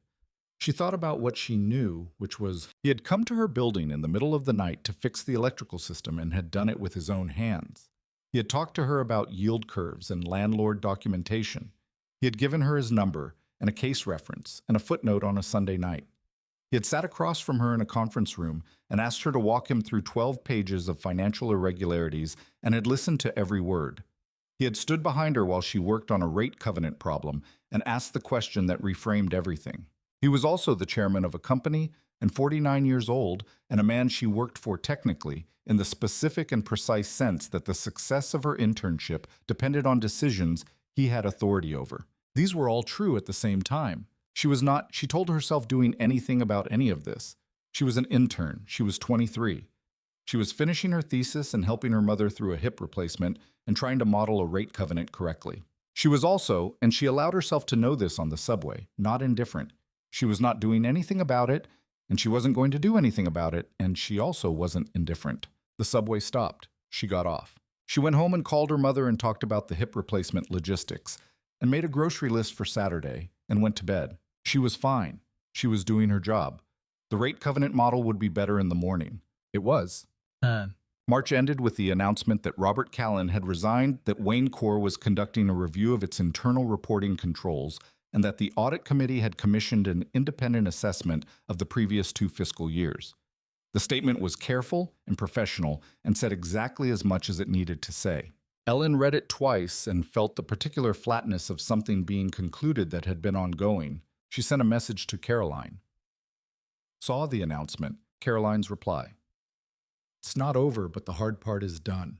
For what it's worth, good work on all of it." She put the phone down and opened the Cincinnati Water Authority model, which was now correct and proceeding well, and worked on it for 2 hours. At some point, she became aware that she was hungry and that it was nearly 7 and that she'd been in the office since 8:30. She saved the model and closed her laptop and put on her jacket and went to Hester's. He was there. She almost didn't see him at first. He was in the booth, at the back. The one with the best light, with a notebook and a coffee, and the particular quality of someone who was actually there rather than just using the space. He looked up when she came in. There was a moment, she wasn't sure how long, maybe 2 seconds, where they looked at each other across the diner, and then she nodded once and went to the counter and ordered. She was waiting for her food when she heard the booth creak and his footsteps, and then he was beside her at the counter, not sitting, just standing in the way that meant he was choosing to be there rather than already being there. "Cincinnati model," he said. "Done," she said. "I sent it to Caroline this afternoon." "Good." He looked at the menu board, though he'd clearly already ordered. "I meant to ask your thesis chapter. What's the focus?" She turned to look at him. "You know I'm writing a thesis. Your application mentioned a 4th-year honors thesis. I assumed it was still ongoing." She'd written a single line about the thesis in her cover letter 9 months ago. "It's on infrastructure investment efficiency and public-private partnerships, municipal bond markets primarily." He was quiet for a moment. "What's the central argument? That current risk assessment frameworks systematically underweight governance risk relative to financial risk, and that this creates predictable mispricings in project bonds during the authorization phase." He looked at her. Something in his expression had shifted, not dramatically, not visibly to anyone who didn't know to look for it. But she'd been looking at his face for 4 months, and she saw it. "That's a significant claim," he said. "I have evidence for it." In 3 markets. 4, I added Cincinnati. Send me the draft when it's ready. She blinked. I wasn't asking for, I know. He picked up his coffee, which someone had brought over. I'm interested in it. If the argument holds up in the final chapter, you should consider presenting it at the November Infrastructure Finance Conference. She stood at the counter of a diner at 7 in the evening, looking at the chairman of a multinational company who had been an electrician in her building and who was telling her without ceremony that her undergraduate thesis was worth presenting at a professional conference. She said, I'll send it when it's ready. He went back to his booth. She got her food and sat at the counter and ate it and thought about the inverted yield curve, which was still inverted and which felt right now like the most stable thing in her life. Part 2 end. Matt. The Thursday after Hester's, she sent the thesis draft. It was 64 pages, including appendices, and she'd been working on it since October, and she had mixed feelings about sending it to him. Not about the content she stood behind the content, but about the act of showing it. Work she'd done for school felt different from work she'd done for the internship.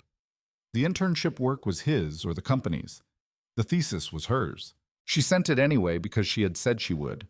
He replied within 3 days, a Saturday morning with 3 pages of comments. Not general observations, specific page-referenced observations. 2 were corrections. 4 were questions. 2 were to her genuine surprise suggestions for additional evidence sources that she hadn't found, both of which she looked up, and both of which were real and useful. She sat with her laptop at her kitchen table on Saturday morning reading the comments, and she thought, this man sat in my apartment at 11:30 at night and explained junction burns, and now he is commenting on my thesis draft. She wrote back, these are good notes, thank you. He replied, the central argument holds up. Chapter 4 needs more support on the authorization phase evidence. The Cincinnati numbers would help. She spent Saturday afternoon incorporating the Cincinnati numbers. By Sunday morning, she had a Chapter 4 that was substantially better than it had been on Friday.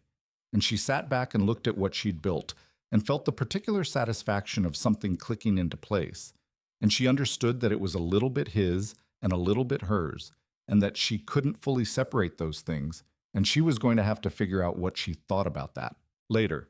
She would figure it out later. She had a thesis to finish. Shit. She had been wrong about one thing going into the internship. She had expected the work to be hard in the ways she'd prepared for analytically demanding, technically complex, requiring a level of precision she'd been building toward for 3 years. This was true.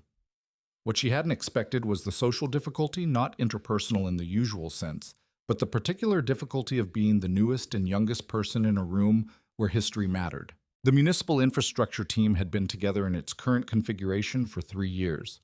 There were shared references and shorthand and a particular rhythm of meetings that she could observe but not yet participate in. Felix had opinions about the best local lunch places that were delivered with authority she'd learn over weeks was completely earned. Priya had a way of reading a prospectus that was different from Ellen's more intuitive, less architectural, and that produced often the same conclusion via a different route. Caroline had a relationship with the Pittsburgh regional office that involved more history than Ellen would understand for months. She was not uncomfortable with being new. She'd been new many times. But she was aware in those first weeks that she was watching a system she didn't fully understand yet, and that watching carefully was the only appropriate response. Jack was part of this watching. She watched how the team responded to him when he came to 15, which was, she came to realize more often than most chairmen came to their infrastructure investment floors. He didn't make a production of these visits. He looked at what was being worked on. He asked the questions that were actually useful. He left. The team responded with the specific quality of people who had learned that showing off for this particular observer produced nothing useful, so they'd stopped showing off and just worked. And the quality of work that resulted was apparently what had produced the relationship that kept him coming back. She understood this. She was already doing it herself. What she also watched was what happened when he disagreed with someone. He did it twice in her first month, both times in meetings, both times about methodology rather than conclusions. He was direct about the disagreement in a way that was not unkind. He said what was wrong with the reasoning. He explained what the correct reasoning was. He asked if the person understood. Both times the person did understand. Both times the work was better after. Neither time was anyone diminished. She had been in rooms where disagreement was weaponized, in rooms where it was avoided, in rooms where it was performed. She had not been in many rooms where it was simply useful. She filed this observation next to the yield curve and the junction burn and the landlord documentation and the apple varieties and all the other small things she was accumulating. The date and footnote, page 47, exactly as he'd said, was in a dissent written by a judge named Harriet Forsyth, who had been on the municipal court for 14 years, and who wrote in the elevated, plain-spoken style of someone who had been explaining things to non-experts for a long time, that the distinction between a service guarantee and a repayment guarantee collapsed under 3 specific conditions. Ellen read the footnote 4 times. Then she read the surrounding dissent, which was 20 pages of argument that she ended up reading twice more across 2 evenings. Forsyth was right. The majority was wrong. This was not unusual. Dissents were often right in ways that took time to become visible, but the specific rightness of this one in the context of the Toledo problem was the kind of thing that changed how a risk section was written. She wrote the Toledo risk section on a Saturday. She submitted it Monday morning. Caroline's feedback, 2 small revisions, both of which made it better, and a note at the bottom of the document. The Forsyth dissent framing is exactly right. Good research. She didn't know how Caroline knew about the Forsyth dissent. She suspected it was from the same place she'd known to look, which meant there was a loop she'd entered into without fully understanding the entry point. She was okay with that. The work was better. The loop was the right one to be in. She went home on a Saturday in December. The real home, her mother's apartment in New Jersey, where she went once a month, and which always felt when she arrived like walking into a different climate zone. Not colder or warmer, just different. The specific quality of a space that had been consistently inhabited by one person for a long time. Her mother's apartment smelled like the lavender sachets she put in everything and the particular combination of fabrics and starch from the alterations work. Her mother made dinner. This was always the procedure. Ellen arrived. Her mother made dinner. They ate at the kitchen table. The kitchen table was original to the apartment her mother had moved in when Ellen was 4, and the table had been there already, and now it had 17 years of family use visible in its surface if you looked. They talked about the internship. Her mother had questions that were specific rather than general, which was her mother's way of saying she'd been thinking about it since the last time they'd talked. She asked about the fraud investigation, not for details, but is it landing on you in ways that feel unfair? Ellen thought about this. A little, she said. The team is adjusting. Are you adjusting? I'm used to rooms that aren't entirely comfortable with me being right. Her mother looked at her with the expression she wore when she was deciding whether to say something. She said it. You've always been more comfortable being right than being liked. Ellen looked at her. Is that? It's not a criticism, her mother said. It's a thing about you that I've watched for 23 years. You'll be fine. I just want to make sure you know it. She thought about this for the rest of the evening.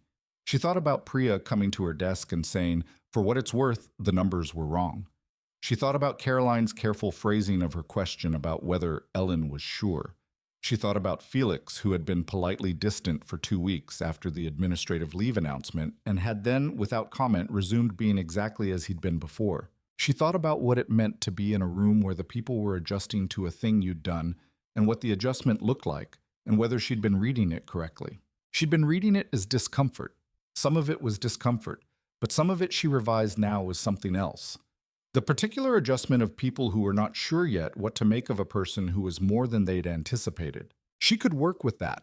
She drove back to the city on Sunday and walked up to her apartment and turned on the lights and opened her laptop and thought about the Q1 reconciliation which she had to finish this week. She worked until midnight. She went to sleep without dreaming. But The subpoena, when it came, arrived on a Thursday in April. Not to Ellen to Wayne Court, generally filed as part of what the attorneys explained was a routine request from the SEC for supplementary documentation related to a securities matter adjacent to the Callan investigation. The subpoena covered documents she'd generated in the course of the fraud analysis, which meant she was tangentially involved in the response process. She spent a Thursday afternoon with Sylvia Martinez reviewing her documentation for the SEC response. She was learning the kind of attorney she admired, economical, prepared, completely honest about what she knew and didn't know. The SEC review is routine for a matter at this scale, Sylvia said. They're confirming the documentation chain. Your records are clean, we've been over them, so this is mostly a formality for you. What do I need to do? Sign the document declaration. Be available if they have questions about your methodology. She looked at her files. They may not. The documentation is self-explanatory. Ellen signed the declaration. She spent another 40 minutes going through the technical appendices with Sylvia to confirm that the descriptions matched the methodology, which they did, because she'd been very careful about that from the start. Walking back to 15, she thought about the fact that she'd produced documentation that was clean enough to withstand SEC review. She had not thought about it in those terms. At the time, she'd been thinking about producing documentation that was accurate, which was the only standard she'd ever operated under. But accurate, it turned out, was also SEC review clean, which made sense. Accuracy was accuracy. She was at her desk and back into the Pennsylvania highway work within 20 minutes. Felix passed her on the way to the coffee machine. Subpoena thing, he said. Formality, she said. Yeah, he said in a tone that was neither dismissive nor dramatic, just experienced. It usually is when the documentation is right. She went back to the highway analysis. Yeah. The end of March, before the administrative leave announcement, before any of the public complications, there had been a Tuesday evening that she thought about later as the last completely ordinary evening of the spring. She was at her desk at 7:30. The floor was quiet. The cleaning crew would come at 9. There were 2 other people visible at their desks at the far end of the room, and she was working through the final section of the Q1 reconciliation with the particular concentration of someone who could see the end and was being careful not to let the end make her careless. Jack came in at 7:45. He did this. She understood by now that he did this, came to 15 in the evenings when the regular floor noise was gone, looked at what was being worked on. Sometimes asked questions, sometimes didn't. It was his way of staying connected to the work rather than the reports about the work, and she'd come to think of it as consistent with everything else she knew about him. The field visits, the engineering specs, the date and footnote. He looked at her screen. He looked at her notes beside the laptop, which were in the 3-color annotation system she used for everything that was going to become a deliverable. 3 colors, he said. She looked at the notes. Red is confirmed, blue is uncertain, green is structural, it needs to go somewhere specific when I write it up. He picked up the notepad and looked at it for a moment. Then he set it back down. He didn't say anything about the system, which was one of the things she'd come to appreciate. He registered information and then didn't editorialize unless the information required a response. The Q1 reconciliation, he said. Almost done. The timing discrepancy in the regional partnership explains most of the gap. There's a remaining variance that I think is also timing, but I haven't closed it yet. Show me. She pulled up the variance. He looked at it for a moment, the specific, efficient way he looked at data without preamble. That's a fiscal year closeout adjustment, he said.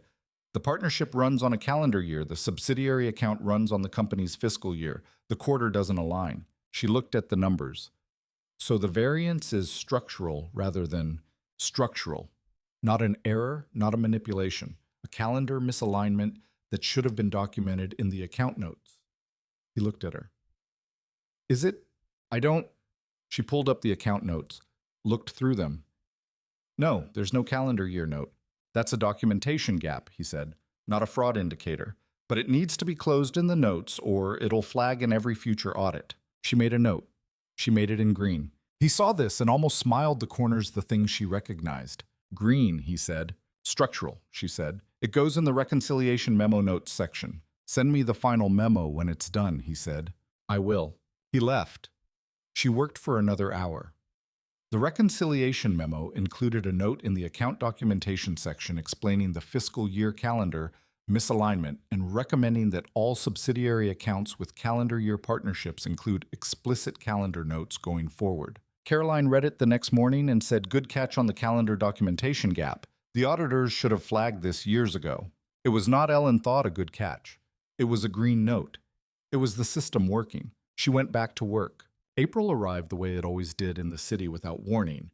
A Tuesday that was cold and a Wednesday that was warm, and then a week of genuine spring that made every surface look slightly different, the buildings lighter, the river less gray. Ellen was writing her thesis conclusion and managing 3 active projects and preparing for finals and not sleeping quite enough. This was the normal pace of the last month of a final year, and she'd known it was coming and had planned for it accordingly. Though planning for inadequate sleep did not make the sleep adequate. She was fine. She was managing.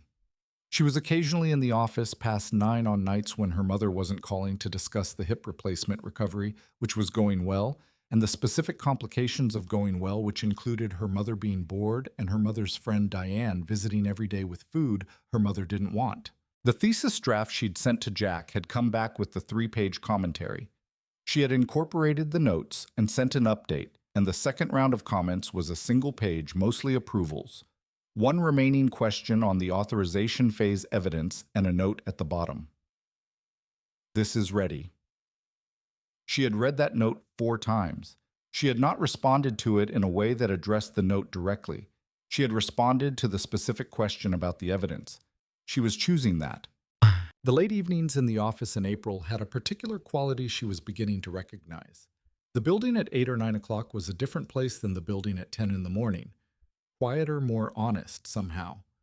Fewer people performing their professional selves, and more people just doing work. She liked it. She'd always worked better at night, something about the quiet and the darkness outside, and the specific quality of being the only light on. She was there on a Thursday evening in the second week of April, working through the Pennsylvania Highway final deliverable, when she heard the door open and didn't look up immediately, expecting the cleaning crew.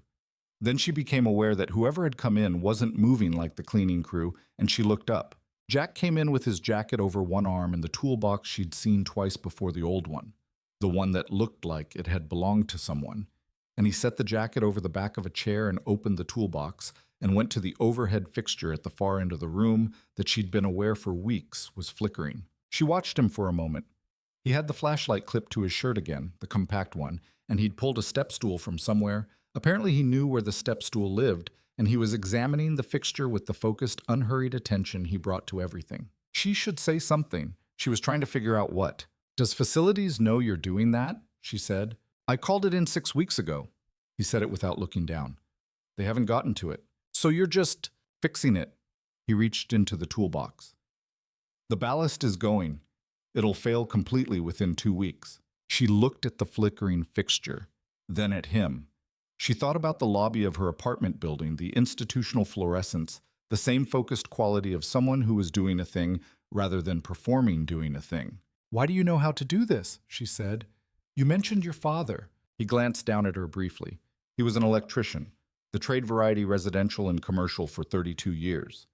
He went back to the fixture. "He taught me when I was 13, summer job then during college.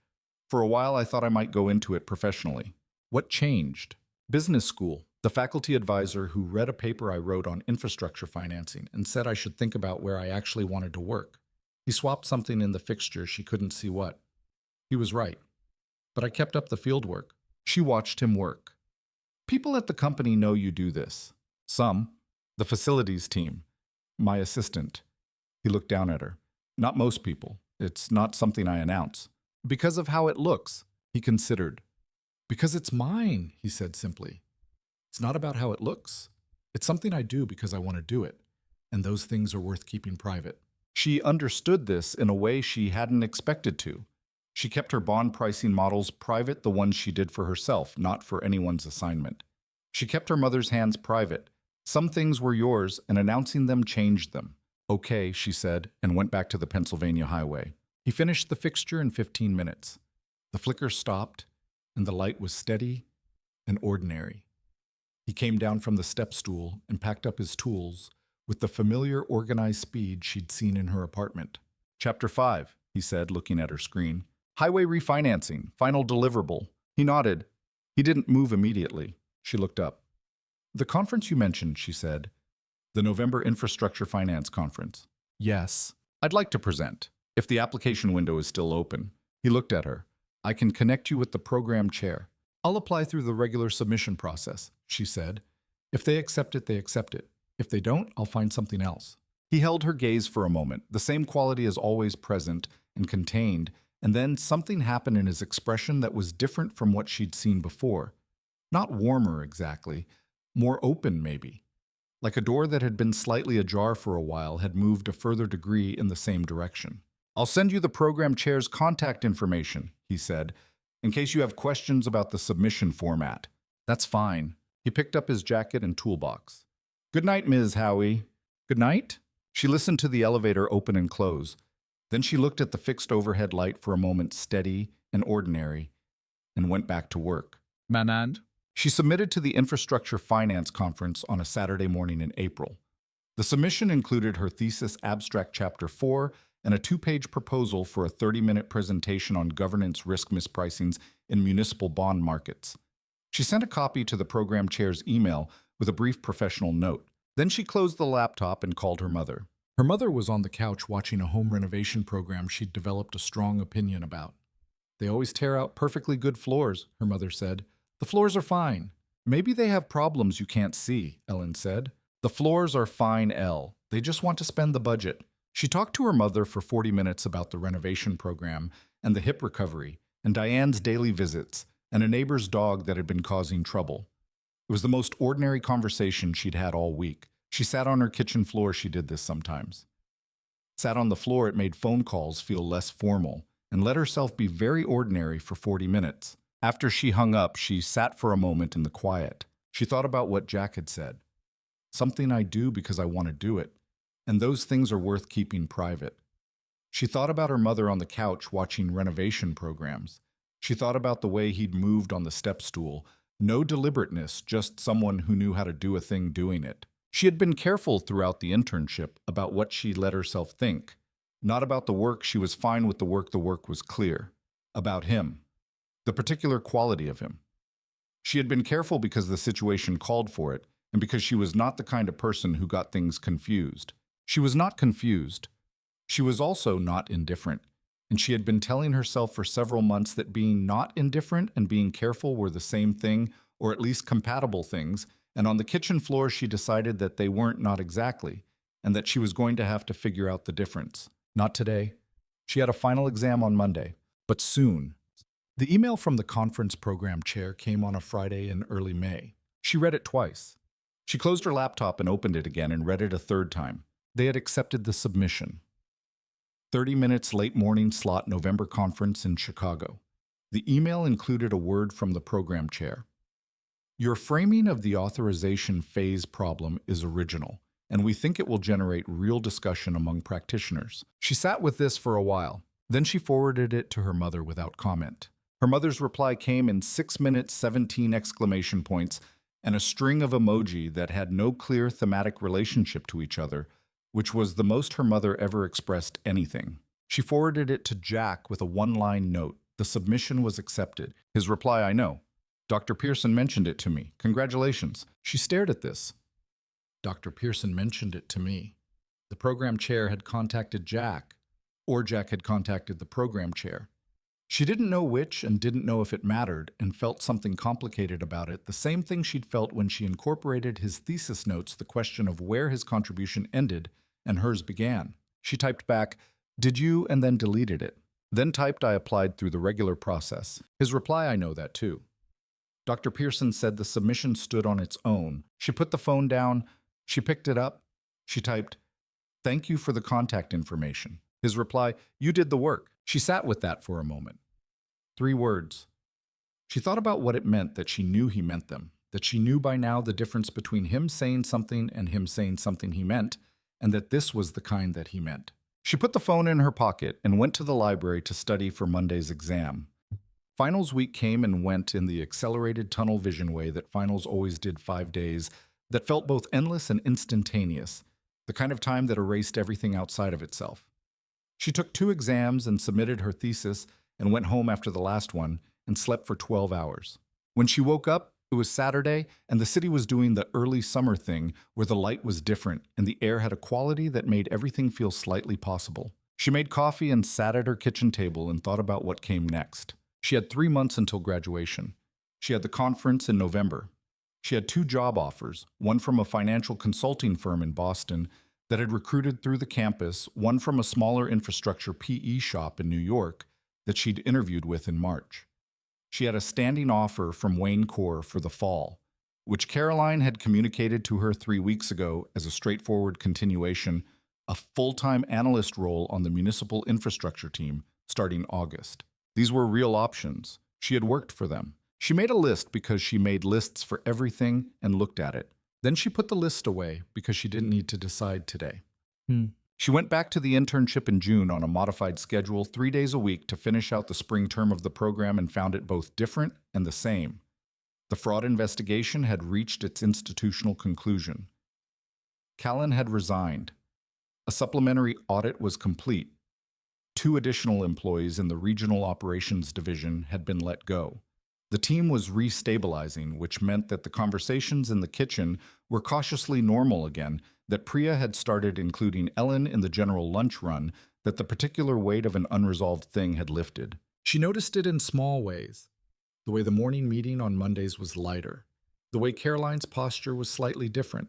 She was finishing the Cincinnati Water Authority deliverable and had started at Caroline's suggestion on a new assignment, a preliminary market assessment for a portfolio of community infrastructure projects in rural Ohio, the kind of work that required a different lens than municipal bonds.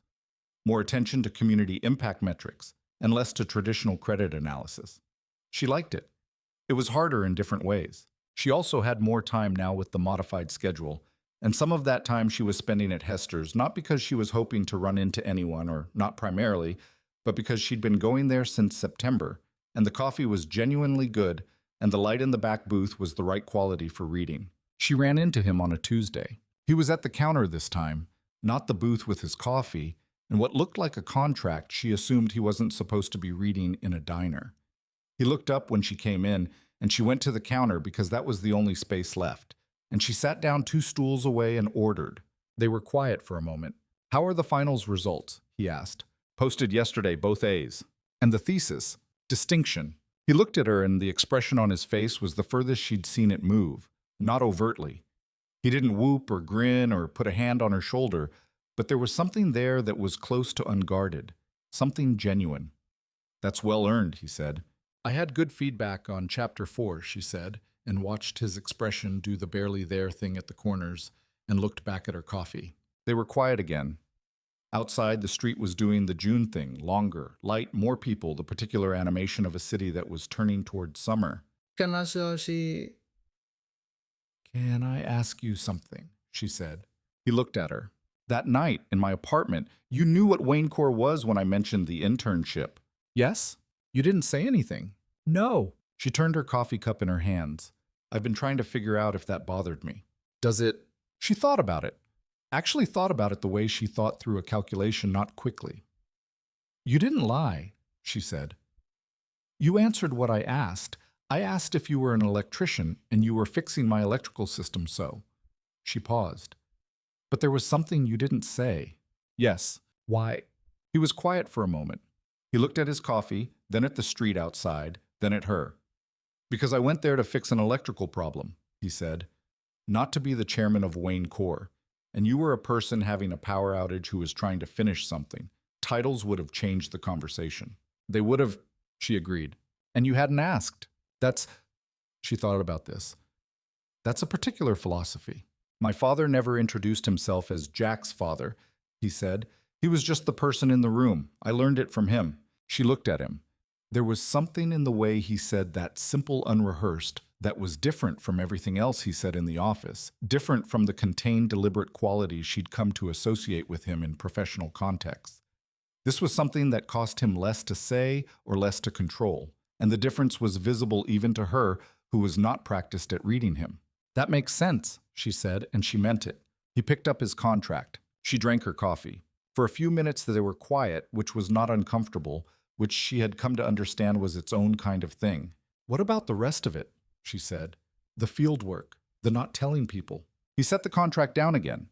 She wondered if she was pushing too far, but she'd decided to ask, and she was asking. After a certain level of success, he said, "People stop responding to you as a person. They respond to what you represent, what you can do for them or to them. It's not unreasonable, it's just the condition." He looked at the window. "The field work is the thing that makes that feel less true for a few hours." She thought about that.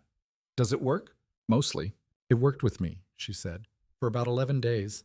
He looked at her, the barely there thing at the corners. "And after 11 days, I was more surprised than bothered," she said. "And then I was mostly curious about how those 2 things were the same person."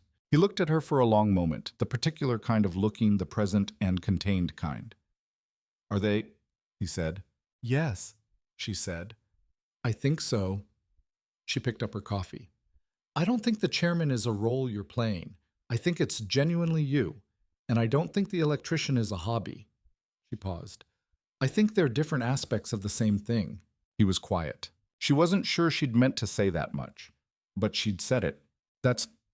He stopped. Started again. Most people have a harder time with the combination. I work in financial analysis, she said. Complexity is just structure I haven't mapped yet. He looked at her with something she couldn't name. Not quite the assessment look. Not the barely there thing. Something else entirely. Something she hadn't seen before, and which she registered without fully processing. Then he picked up the contract. How's the rural Ohio work, he said. Harder than municipal bonds, she said. Better in a way I'm still figuring out. It usually is, he said. And they went back to being two people at a counter with their coffees and their work, and outside the city moved through June, and she was not confused, and she was not indifferent, and she was figuring out what those two things meant. But June deepened. She finished the Cincinnati deliverable and was fully into the rural Ohio preliminary assessment, which she had begun to find genuinely compelling. The community impact metrics led her into data sources she hadn't worked with before: demographic projections and local government budgeting, and the specific economics of rural infrastructure that had a different texture than everything she'd done so far. It was making her thesis feel both smaller and more interesting, the way good new work sometimes made your previous work look different rather than lesser. She was also with more free time on the days she wasn't at the internship, doing things she'd been deferring for months. She read a book that had been on her list since January. She went to a farmer's market on a Saturday morning with Priya, who had turned out to be someone she liked outside of work. Dry curious, unexpectedly funny. She took a long walk along the river on a Sunday that had nothing in it except the river and the light and the sound of the city at a comfortable distance. She called her mother more. This was partly because her mother was still recovering, and partly because she had more space in her head, and some of that space when she gave it room filled with her mother. Are you happy? Her mother asked one Sunday. Ellen considered. I don't know if I'd call it happy exactly. What would you call it? Right, she said. Like the thing I'm doing is the right thing. Her mother was quiet for a moment. That's the same thing, she said, if you're lucky. Jack called her on a Wednesday evening in late June. Not a text. A call. Her phone rang and the number came up and she looked at it for a moment. She was at her kitchen table, second cup of coffee, the rural Ohio data open on her laptop, and then answered. Is this a good time? He said. She had a flash of something, the specific quality of hearing his voice without being able to see his face. Yes. The board is considering a new community development initiative, he said. Rural infrastructure investment at a smaller scale than our usual minimum. The preliminary Ohio work you've been doing is close to the framework we're thinking about. He paused. I'd like to talk through it before I bring it to the board, if you're willing. She registered several things at once. He was calling to talk about work. He was calling her at 7:30 in the evening on her cell phone. He'd said, if you're willing. Yes, she said. I'm willing. Tomorrow after the regular schedule. The diner works if that's easier. Hester's works, she said. 7 o'clock. I'll be there. He said goodnight and hung up, and she sat for a moment with her phone in her hand. Then she put it down and went back to the Ohio data because there was relevant material she should review before tomorrow. She worked until 10:30. She went to bed thinking about community development frameworks and governance risk, and the particular quality of his voice without his face, which was warmer than she'd expected, more ordinary, less contained. She did not linger on that last observation. She was figuring things out. Hester's at 7 on a Thursday evening in June was full enough to feel alive, but not so full that conversation was difficult. He was already there when she arrived, the back booth, the one with the good light, and he had coffee and a notepad and nothing else. No contract, just the working materials of someone coming to think rather than to perform thinking. She sat down. They ordered. The conversation started with the Community Development Initiative. He laid out the concept. She asked questions. The questions led her back to the rural Ohio work and the specific data she'd been looking at, and within 30 minutes they had filled his notepad and the back of her folder and were arguing productively about the minimum project scale that made sense for the community impact metrics she'd been developing. She said, I think you're wrong about this, at one point clearly about the minimum scale question. He looked at her. Tell me why. She told him why. It took 7 minutes. He pushed back on 2 points solidly, and she acknowledged one of them and held the other, and he made a note and said, You might be right about the second one. I need the demographic projections for the southern counties. I'll send them tonight. Tomorrow is fine. Tonight, she said, I want to run them myself anyway. He looked at her with that quality, the considered present kind, and she realized she'd just told him she would work at night because she wanted to, which was more personal than professional. Which was fine. She just noticed it. Okay, he said. They ordered more coffee. The conversation moved the way conversations did when they were working not linearly back and forth, branching the rhythm of two people who were actually exchanging ideas rather than presenting them. She forgot for stretches that he was who he was. Not willfully, she didn't work to forget it. It just receded into the background when the work was active enough. At some point the work quieted and they were just at the table with the coffee and the notepad and the evening coming in through the diner window. He said, Your mother's recovering well. She looked at him. Yes. How? She stopped. I mentioned it to Caroline when I took the days off. She mentioned it to me in passing. He paused. I hope the recovery is smooth. She's bored, Ellen said, which is a good sign, actually. She's not the kind of person who does well without things to do. What does she do? She considered. She runs an alteration shop, has for 20 years. It was supposed to be temporary. She started it when my father died, something she could do from home while I was small, and then it became her thing. She looked at her coffee. She's good at it, really good. Her customers have been coming for 15 years, some of them. He was quiet. She should probably retire, Ellen said. Her hands, she stopped. She should retire within a few years. That's something I'm working toward. Working toward, he said, not a question, more like an acknowledgement. I have a plan, she said. It came out more flatly than she meant. I believe that, he said. She looked at him. He wasn't being ironic, or not primarily. There was a quality of warmth in it that was not sarcasm. He just meant it. He'd been watching her since September in the professional way, and he'd seen her plans. She worked very hard, Ellen said. The kind of hard that doesn't stop. He said, I know that kind. And his voice was different than it had been, quieter, flatter, in the way of someone touching something real. Your father, she said. He worked 60-hour weeks for 30 years, Jack said. Not complaining, not calling it sacrifice. Just that was the work, and he did it. He was looking at the window. He died before any of this was worth much, before I had the kind of money that would have made his last years easier. She didn't say she was sorry. He wasn't telling her to receive condolences. He was telling her a fact about his life, and treating it as a condolences invitation would flatten it. Is that why you do the field work? She said. He considered. Partly. It's also just he was a person who knew how to fix things. I learned it from him. It's something I can do that has nothing to do with who else I've become. He picked up his coffee. I think sometimes people believe that success removes you from ordinary things. I'd rather not let it. She thought about her mother's hands. She thought about the fruit stand on the corner and the man who had opinions about apple varieties.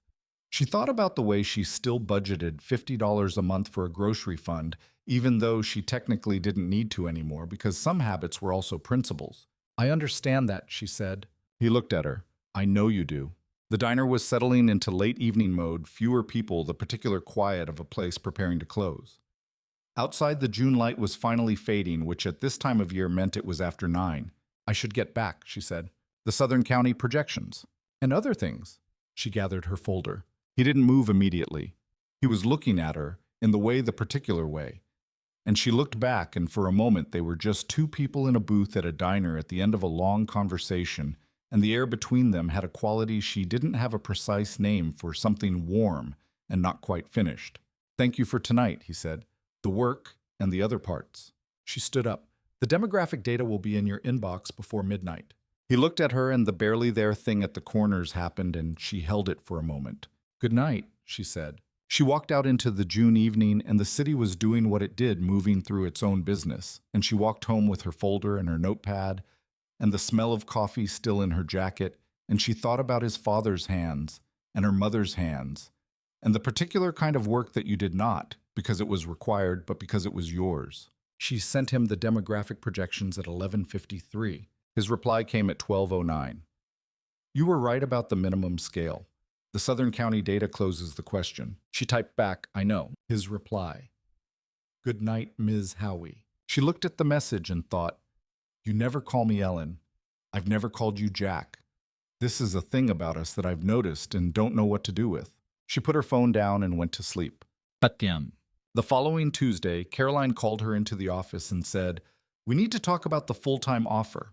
Ellen sat down. "Okay, the position is real and it's strong," Caroline said. "You know the team, you know the work.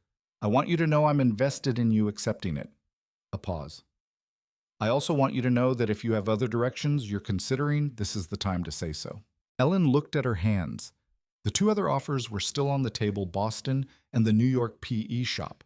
She'd been letting them sit because she'd been finishing the semester and the thesis, and because sitting with options until they were clear was how she made decisions. "I'm thinking about it seriously," she said. "The other offers..." "Yes." Okay. "Can you tell me what the considerations are?" She was quiet for a moment. "Wayne Corps is the best work I've ever done. The team is good and the projects are real, and I learned more in 6 months than in 3 years. She paused. "I also want to make sure I'm accepting it for the right reasons." Caroline looked at her steadily. "You mean you want to make sure your reasons are professional?" Ellen met her gaze. "Yes." A pause. "That's a mature thing to say," Caroline said. "It's the accurate thing. For what it's worth," Caroline said carefully, "the full-time analyst role reports to me, not to the chairman. Day to day, you'd have the same working relationship with senior leadership that you've had this term." She looked at her desk. "I'm not saying that as a constraint. I'm saying it as information." Ellen understood what Caroline was doing and was grateful for it in a way she didn't have words for. "I understand," she said. "Take the time you need. The offer doesn't expire." Ellen stood. "Thank you." She went back to her desk and worked on the rural Ohio assessment and thought about reasons and what it meant to be sure about them, and how you knew the difference between a good reason and the thing you wanted to be a good reason. She didn't have the answer yet, but she was working on it. Part 3. End. The Ohio work opened something she hadn't expected. She'd been building her professional identity around a particular model of infrastructure finance. Precise, quantitative, the kind of work that lived in data and could be verified at every step. The rural Ohio preliminary assessment required her to hold that model and also hold something else, the human dimension of what the numbers described. A water treatment facility was a data point in a financing structure. It was also the thing that determined whether a community had safe drinking water. These were not separate facts, but she'd been trained largely to treat them as living in different analytical categories. The community development framework brought them together. She spent a Wednesday in late May on a phone call with the county's infrastructure coordinator, a woman named Deborah, who had been managing rural infrastructure requests for 12 years and who had opinions about what mattered in an assessment that came from 12 years of watching what the assessments missed. Ellen took 3 pages of notes. Some of them were corrections to assumptions she'd built the model on. One of them was a structural issue that required her to rework an entire section. She reworked the section. When she sent the updated model to Caroline, there was a note, the community governance variable. "Where did you pick that up?" She wrote back, "Phone call with Deborah Marsh at the county office." Caroline, "Good. That's the call most people don't make." She thought about what made someone make the call other people didn't make. She thought about her mother, who always read the fine print and always asked the question nobody else had thought to ask. She thought about Jack, who read the engineering specs himself when he had engineers. She thought about the Dayton dissent, which the majority had declined to engage with. The calls other people didn't make were often the calls that changed the answer. She started making more of them. Alright. She had lunch with Priya on a Friday in June. Not a work lunch. Priya had suggested a restaurant 3 blocks away that had good soup and sufficient distance from the office to be a different context. Ellen had accepted because she'd been meaning to accept for 2 months, and because she was curious about Priya outside of the 15th floor. Priya outside of the 15th floor was funnier than Priya inside it, which was saying something because Priya inside it was not without humor. She had opinions about things that had nothing to do with work, a strong preference for the west side of the park. Over the east side, a position on a current film that was more invested than the film seemed to merit a story about her sister's wedding that was genuinely funny and that she told with the precise comic timing of someone who had told it before and knew exactly which words mattered. "How are you actually doing?" Priya asked partway through. Not a social question, the real one. "Good," Ellen said. "Better than March." March was bad. March was complicated. She thought about how to say the next thing. "I didn't know going in what it would be like to find something significant and then have it become visible." "You handled it well," Priya said. Better than I would have. I was angry for about a week. I didn't show it at work. What did you do with it? I worked more, Ellen said. Efficient use of anger. Priya looked at her and laughed a genuine laugh, the surprised kind. That is the most banking and finance answer I've ever heard. It worked, Ellen said, and she was laughing too slightly in the way she didn't usually laugh at work, the surprised way. You're different than I expected, Priya said. How did you expect me? Priya considered. More strategic, like everything was tactical. Some things are, but not everything. No, Ellen agreed. Not everything. She ate her soup and thought about what it meant to be read more accurately by someone she'd spent months working next to but not really talking to, and about the specific kind of knowing that came from shared context, both working in the same room through the same difficult months, rather than from the explicit exchange of information. She paid attention to the world. She'd always known this about herself. She hadn't always known that the world paid attention back, accumulating information about her in the same patient way she accumulated information about it. She went back to the office at 1:30 and felt not lighter exactly, but wider. Like the context she was operating in had expanded a little without her doing anything. She went back to the Ohio work. The conversation at Hester's about his father, the full version, the real one, came on a Thursday in late June. That had been a long day, not a bad one, but the kind where everything that happened was actually real rather than procedural. She had been talking about her mother's hands. Not the way she usually talked about her mother's hands as motivation, as evidence of something she was working toward, but just describing them. The way they looked. The knuckles that had been injured twice from a machine at the shop that had healed slightly wrong. The way her mother held things with her whole hand, not the fingers alone, because the fingers had been through enough. She didn't know why she was telling him this. She'd started telling him, and she kept going because he was actually listening, which she'd learned by now was not a given, and because the hands felt in that particular evening like the most important thing she could say. When she finished, he was quiet for a moment. Then, "My father's hands," he said. She waited. He had a pair of work gloves he kept for the worst jobs. Burns pipeworked the electrical panels where the insulation was bad. When the gloves wore out, he replaced them. He didn't keep gloves for sentiment, but I can describe the gloves he had when I was 15 as clearly as anything I own. He looked at his coffee. Brown leather. Right glove wore through at the thumb first always. He was left-handed, but he used the right for the detail work. She looked at his hands, his actual hands on the table. They were not an electrician's hands in the obvious sense. They were a person's hands who had done varied things over 50 years, some of which had been physical. There was a small scar on the left index finger she'd never noticed before. "Did he know what you were going to build?" she said. "He knew I was good at the business coursework." He turned his coffee cup. He said once, he stopped.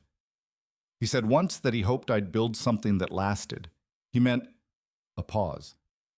He meant in the general sense, something solid. He was an electrician. Everything he talked about was in terms of the thing that held or didn't hold. "Wayne core holds," she said. "Yes." He looked at her. I think he would have found it too large to picture. He thought in buildings and systems, specific ones, something you could walk through. "Is that why you go to the sites?" "Partly." He looked at the table. "Partly I go because it's the only place where nobody has decided yet what to think about me. I show up, there's work to be done. I do it or I don't. Whatever I am in other rooms doesn't arrive ahead of me." She thought about this. She thought about what it cost him, the amount of presence he expended in his official capacity, the decisions and the board meetings and the investor calls, and the 30 years of accumulation that required constant management just to hold still. The field work was not an escape from that. It was the thing that existed before it, and after it, the version of himself that predated the rest. "He would have understood the field work," she said. "Your father." He looked at her. "Yes," he said. "He would have." They were quiet for a moment. Outside, the June city moved through itself. The diner was settling less full than earlier the evening, moving toward its quieter phase. The light in the back booth was good the way it always was, and she was aware of being in a place that had become, over months, a place she associated with a specific kind of conversation, the kind where what was said was what was actually meant. "I'd like to tell you about him sometime," Jack said. "More than this." She looked at him. "Okay," she said. "Not tonight, when it's not already late." "Okay," she said again. He picked up his coffee. She picked up hers. The bill came. They paid it? He paid it. which she'd stopped arguing about after the third time, on the understanding that she paid when she got there first, and they went out into the June evening and separated at the corner, him going north and her going south. And she walked home thinking about his father's gloves and her mother's hands, and the particular way that some things stayed vivid even after they were gone. The story broke on a Monday in early July.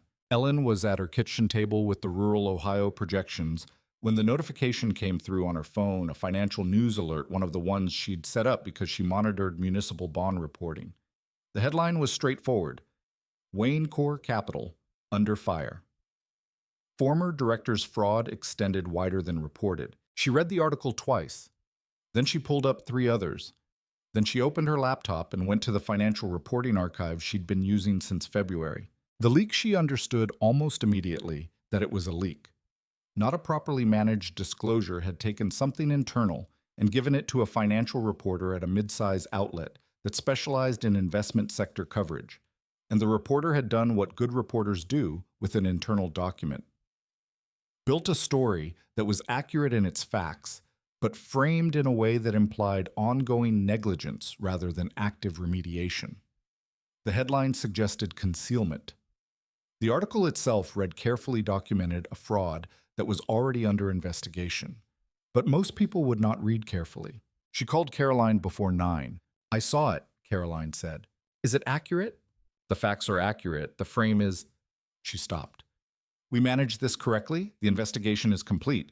But someone gave them the documentation before the formal disclosure timeline. Someone internal. The attorneys are working on that." Her voice was controlled in the way that meant she was managing something larger than controlled voices usually managed. "Be prepared for the next few days to be uncomfortable." "I'm coming in," Ellen said. "You're on modified schedule." "I'm coming in," she said again. There was a pause. "Okay," Caroline said. "Oh." By the time Ellen got to the office at 9:30, the energy on the 15th floor had changed in the way that she recognized from February, a flattening, a cautiousness people in conference rooms rather than at their desks. She went to her desk, opened her laptop, and spent the morning going back through the audit documentation to confirm for herself that what was being reported was the shape of the thing she'd found and not something larger. It was the shape of the thing she'd found. But the reporter had included a detail she hadn't known: the initial compliance flag that had preceded her own analysis by 3 weeks, which meant someone had known something was wrong before she did, which meant the question of why that initial flag had not produced a full investigation was a question the article was now raising publicly. She wrote that down. She looked at it for a while. She sent a message to Caroline. "Do you know about the prior compliance flag?" Caroline's reply took 8 minutes. "Yes. It's part of what the attorneys are handling. I didn't share it with you because it was outside the scope of your assignment at the time." She read this twice. She wrote back, "Okay." Then she opened the Ohio work and worked on it for the rest of the morning, because the Ohio work was what she could control. Matt. The afternoon brought a meeting she hadn't known about. An assistant sent a calendar invite at 12:15 for a 2 o'clock with Jack Caroline, the head of communications, and 2 attorneys. The conference room was 25 again, the room with the good furniture. She went in at 1:50 and took the chair Caroline gestured to. Jack came in at 2 o'clock. He looked the way he looked at the beginning of board committee meetings contained present processing. He sat down and looked at the attorneys first, then at the communications lead, then at Caroline, then at Ellen without differentiation.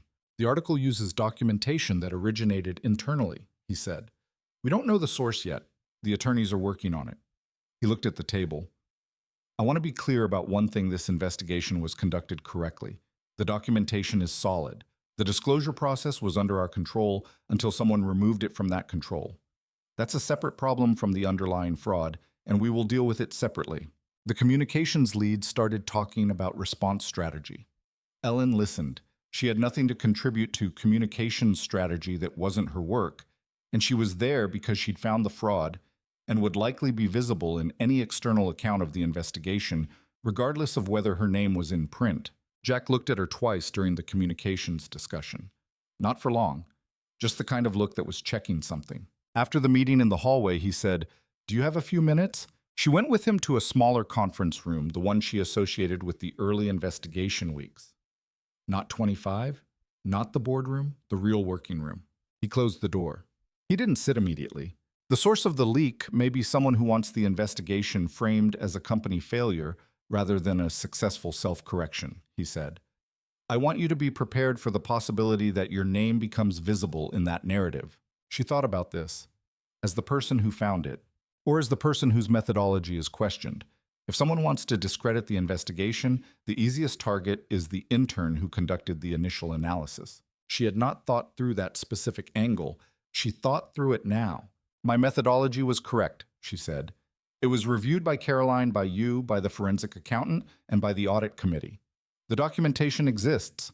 Yes? Then questioning the methodology produces a documented record of the review. Yes. He looked at her. That doesn't mean it won't be unpleasant. She met his gaze. I've done things that were right and unpleasant before. He held her gaze for a moment. Something in his expression did the thing, the slightly open thing, the degree of movement she associated with real rather than professional. I know, he said. She looked at the table. Is there anything I need to do right now? No, just keep doing what you're doing. The Ohio work, the regular projects. Be available if the attorneys need to talk through the documentation. Okay. He was still standing. I'm sorry that this touched your work, he said. The initial investigation was solid. You did that. She looked at him. I did my job, she said. That's all. That's not all, he said quietly. But if that's how you want to think about it, okay. She didn't have a response to that. She collected herself. I'll be at my desk. She went back to 15 and worked on the Ohio projections for the rest of the afternoon and tried not to think about what that's not all meant in a voice that was quieter than she'd ever heard it. By Wednesday, it had gotten worse. A second article appeared, this one in a larger outlet. National financial press, the kind with real reach, and this one included a source described as a former Wayne Corps employee with direct knowledge of the reporting structure. The article raised the question of internal oversight more explicitly, and named in passing the fact that the primary analysis had been conducted by an intern. She read the word intern 4 times. She was at her desk when Priya came over and said, without drama, "You're going to hear things today. The article is circulating on some industry Slack channels." What are they saying? Priya looked at her levelly. That an intern should not have been the person doing this analysis. That it suggests the oversight structure was inadequate.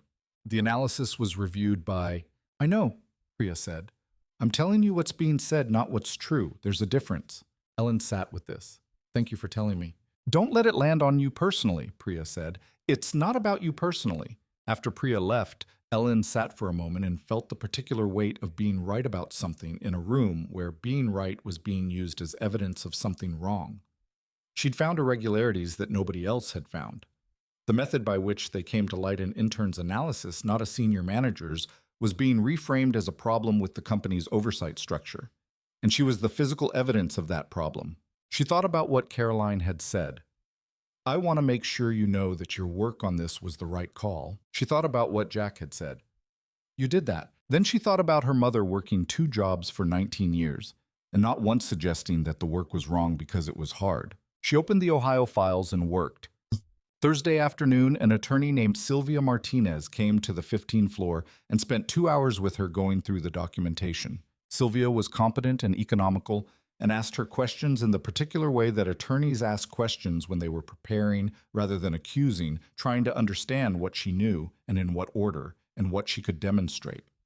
Ellen answered clearly and without elaboration, because elaboration when you hadn't been asked for it was a form of uncertainty that she refused to perform. At the end of the 2 hours, Sylvia said, your documentation is clean. If this goes anywhere formal, which I don't expect, you're in a strong position. Thank you. Don't speak to journalists, Sylvia said. Not even to say no comment. If anyone contacts you, call me first. She had Sylvia's card. She already had it. Yeah. On Friday, she got a message she hadn't expected. Not from the industry Slack channels, and not from a journalist. From a name she recognized, Marcus Howe, who had been in her banking and finance cohort, graduated a semester ahead of her, was now at one of the consulting firms that had made her an offer in the spring. His message was short. Hey, saw your name in the Wayne Corps coverage. Are you okay? She hadn't realized her name was in the coverage. She went back to the articles. It was in the third one, which she'd only skimmed. A mention 3 sentences attributed to public records of the board committee meeting where she'd presented. Ellen Howee, a final-year banking and finance intern, conducted the initial analysis that identified the reporting irregularities 3 sentences. Her name, her position, the things she'd done. She sat with her name in the article for a moment. Then she wrote back to Marcus. I'm fine. It's accurate. His reply. Do you need anything? She thought about this. What she needed was for the situation to resolve itself cleanly, and for her name to recede from the narrative, and for the rural Ohio assessment to be finished on time. She wrote, no, thank you for checking. Then she put her phone in her bag and went to the legal team's floor to return Sylvia's copy of the documentation. Bam. She was coming back down on the elevator when she encountered Jack. He was already in the elevator when the doors opened on 25. He looked at her. He pressed the lobby button, which was below 15. Going to the lobby, he said. Number 15. He pressed 15 too. The doors closed. They rode in silence for a moment. She was aware of all the things she wasn't saying and aware that he was aware of them too. She was thinking about the article and her name in it and Priya's face when she'd come to her desk and Sylvia's careful questions and the particular quality of being in the middle of something that you'd started but couldn't finish. It will settle, he said without looking at her. I know. The second article was from a source with a specific agenda. The attorneys have identified who it likely was. It won't go further. She looked at the elevator doors.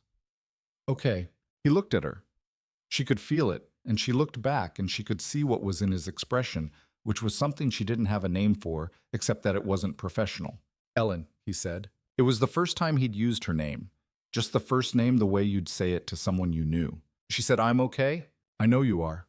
I was going to say... He stopped. The elevator reached 15 and the doors opened and she stepped out, and he held the doors for a moment.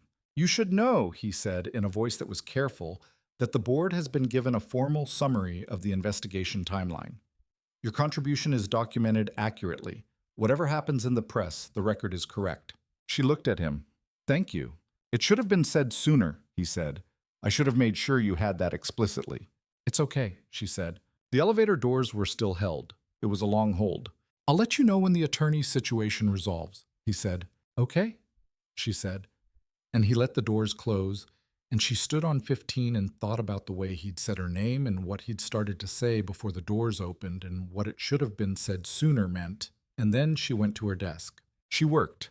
She didn't go to Hester's that evening. She went home at 7 and made dinner and called her mother and talked about the alteration shop, which had a customer who was getting married in August, and whose family was coming from 3 different states to be fitted, and it was the most useful conversation she could have imagined.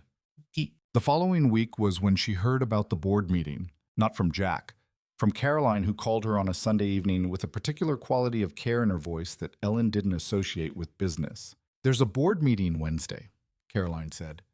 The agenda includes a presentation from an investor group that holds a significant Wayne Corps position. They have concerns about oversight structure. I've heard some of this, Ellen said. Their concerns center partly on the fraud timeline, specifically that the initial compliance flag wasn't actioned appropriately and that the subsequent investigation relied heavily on... Caroline paused. Their framing is that it relied on insufficient resources. Insufficient resources. Ellen translated this in intern. The board will hear the investor group and then hear from Jack, Caroline said. The outcome determines the company's direction for the next year. What do you need from me? I don't need anything from you, I'm telling you, because you should know, and because the board has your analysis in the formal record, and because... She paused again. Because I want you to know that whatever happens Wednesday, your work was correct, and your standing here is solid. Those 2 things are separate from whatever the board decides. Ellen looked at her kitchen wall. What do you think they'll decide? I think Jack will make the case well. I also think the investor group has significant leverage and they're going to use it. A pause. I don't know the outcome. After she hung up, she sat at her table for a while. She thought about Jack at the board meeting, the quality of him in a room when something was actually at stake. The particular kind of stillness, the fact that he didn't perform authority because he actually had it. She thought about whether that would be enough. She thought about what she felt about the prospect of it not being enough, and what that feeling meant. She did not let herself stay with that question for very long. She opened her laptop and worked on the Ohio projections until midnight, because the Ohio projections were something she could affect. She didn't go in Wednesday. She'd planned to. She'd been going in 3 days a week, and Wednesday was one of them. But the morning she woke up and made coffee and stood at her kitchen window, She thought about what she was going to accomplish by sitting on 15 while a board meeting happened on 27, and she concluded that the answer was nothing useful. She stayed home. She worked from her kitchen table. She submitted the rural Ohio assessment at 2 in the afternoon, which was a week ahead of the projected deadline. At 3:15, Caroline texted, "Still going." At 4:40, done. Talk tomorrow. She did not ask about the outcome over text. Thursday morning, Caroline's face told her, not bad exactly, but not simple. Jack presented the case well, Caroline said. The board accepted the investigation timeline and affirmed the oversight structure going forward. She looked at her desk. The investor group achieved a partial concession. A new independent compliance director will be appointed, and Jack will be presenting a revised oversight protocol to the full board in September. Ellen processed this. That's a functional outcome. For the company, yes. Caroline looked at her. There were 3 hours of discussion about the intern question. Ellen kept her expression still. The investor group's position was that a final year student should not have been conducting primary analysis on a fraud investigation. Jack's position was that the analysis was reviewed, documented, confirmed by professionals, and correct, and that the fact that it was found by an intern was not evidence of inadequate oversight, but of adequate training. She paused. He presented a detailed account of your methodology, the review process, and the documentation chain. He also said, she stopped. What did he say? Caroline looked at her. He said that dismissing the analysis because of the analyst title would be the kind of thinking that created the oversight gap in the first place. Another pause. He was very direct. Ellen looked at the table. The investor group's concern about intern reliance was noted in the record, but not adopted as a formal censure, Caroline said. The formal record reflects the investigation as conducted correctly. Okay, Ellen said. I'm also telling you, Caroline said carefully, that you should think about whether this is where you want to be. Ellen looked at her. What do you mean? The analyst role offer stands. The work is real and the team is good, and I believe in what you've done here. She looked at her hands. I also want you to make the decision with full information, which includes knowing that this week has been complicated and that the complication is not going away, and that whatever you decide should be because you know what you're walking into.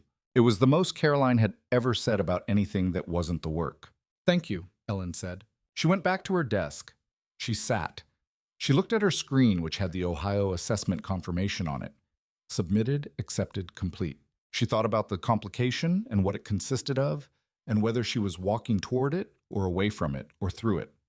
She thought about Jack presenting her methodology to the board for 3 hours. She thought about his voice in the elevator. It should have been said sooner. She thought about Caroline saying, I want you to make the decision with full information. She had full information. What she didn't have was certainty, and certainty she'd learned enough to know was not something you waited for. She went home at 6 and made dinner and sat at her kitchen table for a long time without working, which was unusual enough that she noticed it. Outside, the July evening was doing its thing, humid and amber, and full of the specific energy of summer in the city. She sat at the table until the amber faded and the streetlights came on, and she thought about everything she knew, which was a lot, and everything she didn't know, which was also a lot, and the fact that thinking was not going to resolve the ratio. She left the next morning without telling anyone. This was not a dramatic departure. She had 3 days on her schedule, Monday, Wednesday, Thursday, and she simply didn't go Monday. She told the HR system she was taking a personal day. She went to the Brooklyn Botanic Garden and walked through it for 2 hours, which was the first time she'd done something purely for its own sake in months. She bought a sandwich from a cart and ate it on a bench and watched a group of tourists be photographed in front of a flower display and felt something in herself go very quiet. She had been living at high tension for so long. The internship, the thesis, the investigation, the decisions that the quiet felt strange, like a sound stopping that you hadn't known you were hearing. She sat on the bench and let herself be quiet. She thought about her mother's hands. She thought about the bond pricing model she'd built for herself the night the lights went out. She thought about a man who fixed electrical problems in buildings that belonged to other people because his father had taught him, and the skill was worth keeping. She thought about what it meant to be good at things, and whether being good at things was the same as knowing what to do with the things you were good at. She didn't have the answer. But she thought on the bench in the garden with the summer light coming through the leaves that she was getting closer. She went home. She made dinner. She called her mother. She went to sleep at 10 o'clock, which was the earliest she'd slept since February. She did not leave a message for anyone. But on Thursday evening, she was walking past her building when she looked up at her third-floor window. The light was on. She had turned it off when she left Tuesday morning. She always turned off lights. She stopped on the sidewalk and looked at it for a moment. Just a window, just an ordinary light. Nothing unusual, and yet she stood there longer than necessary. Then she went upstairs. The lights were working. The apartment was as she'd left it. The window was simply catching the last of the evening light from outside, throwing it back in a way that looked more lit than it was. She stood in the middle of her apartment and felt something crystallize. Not certainty. She still didn't have certainty, but a direction. She knew which way she was walking. Part 4. End. She called her mother that night. Not about the job offers, not about the analysis or the board meeting or what she'd been figuring out on a bench in a garden. She called because her mother's voice was the clearest signal she had for whether she was thinking straight. Her mother was watching the renovation program again, the one with the floors. They tore out the hardwood, her mother said. In this episode, it was perfectly good. Mom, she said, I know. You're thinking about something. I need to ask you something. A pause, the sound of the television being muted. Her mother always muted the television when the conversation became real. Okay. When Dad died, Ellen said, when you started the shop, you said it was temporary. I did. You were good at it immediately. She thought about the customers who had been coming for 15 years. When did you know you were going to keep doing it? Her mother was quiet for a moment. When I stopped thinking of it as a compromise, she said. When I stopped expecting to want something else and started just wanting what was in front of me. Ellen looked at her kitchen ceiling. Are you okay, Elle? I'm figuring something out. The job. The job is part of it. Her mother was quiet again. Then, is it a person? Ellen said nothing for a moment. I don't know how to explain it. You don't have to explain it, her mother said. You just have to figure it out. I'm trying. I know you are, her mother said. You've been trying your whole life. A pause. Sometimes trying looks like a bench somewhere. She hadn't mentioned the garden. What? You always used to sit on the porch when you were thinking. Just sit. You didn't even bring a book. Ellen was quiet for a moment. The bench helped. I know, her mother said warmly. It always does. She hung up at 9:30 and sat in her kitchen, and the direction she'd felt crystallize in the garden was still there in the kitchen, pointing the same way. She went to bed. She had things to do tomorrow. She sent an email at 7 in the morning, not to Jack, to Caroline. I'd like to talk this week if you have time, about the full-time offer and also about the Ohio assessment and what I think it means for the Community Development Initiative. She paused, then added, I've been thinking clearly this week. I know what I want to do. Caroline's reply came at 8:15 tomorrow, 9 o'clock. I'm glad to hear it. She went to the coffee shop on the corner, the one she'd been going to since she moved in, the one that played jazz at a volume that was always exactly right, and she bought a coffee and sat in the window and looked at the street. She thought about 9 months ago, the blank internship portal, the 11 drafts of the cover letter, the yield curve she'd tacked to her wall, the model she'd been building when the lights went out.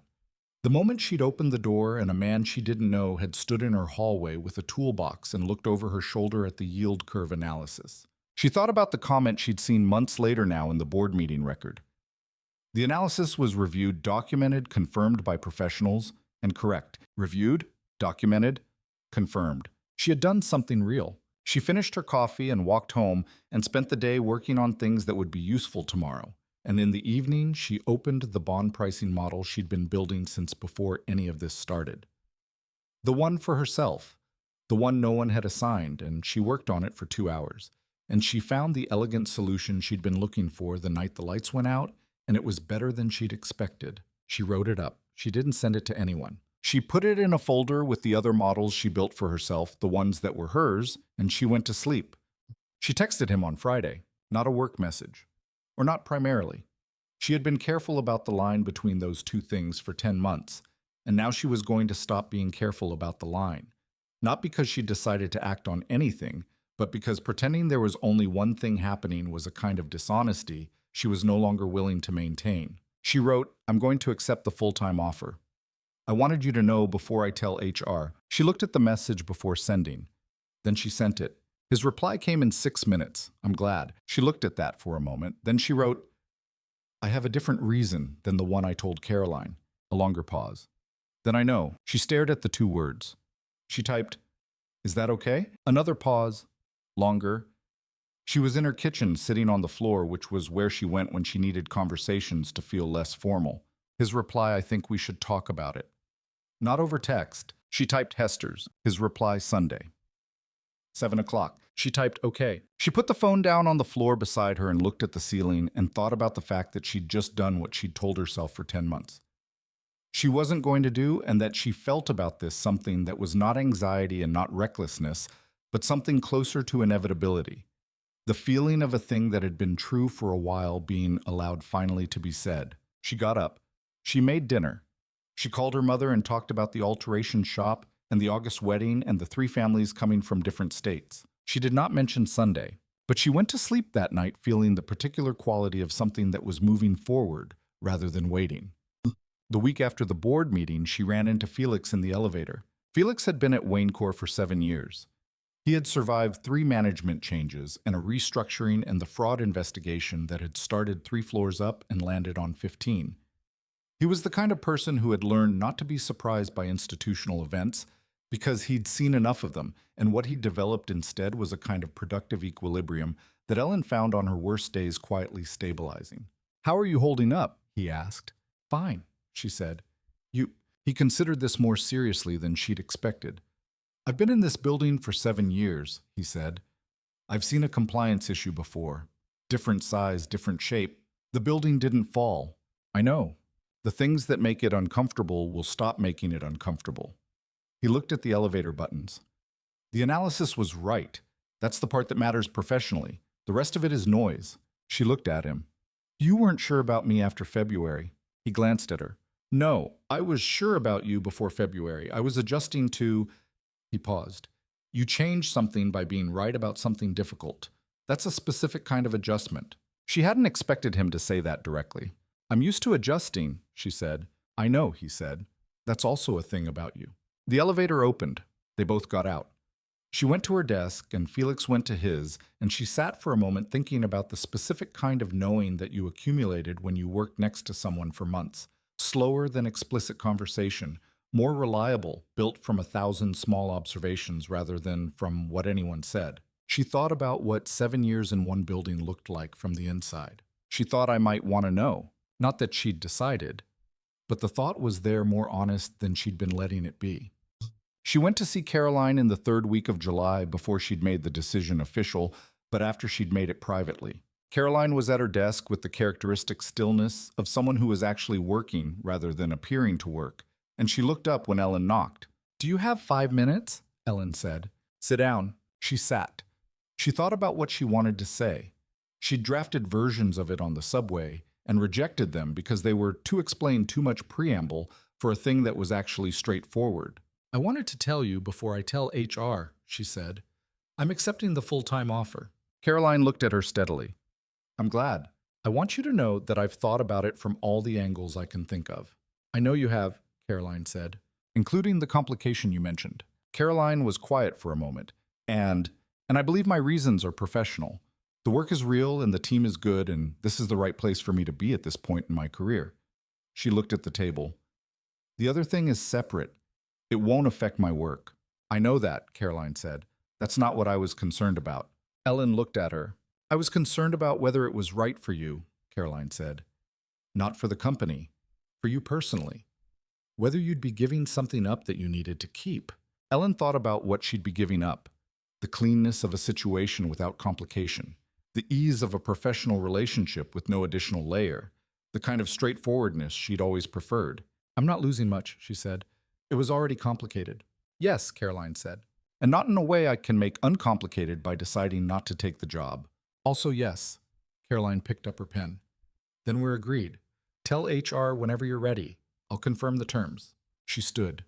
"Thank you," she said, "for telling me the things you told me."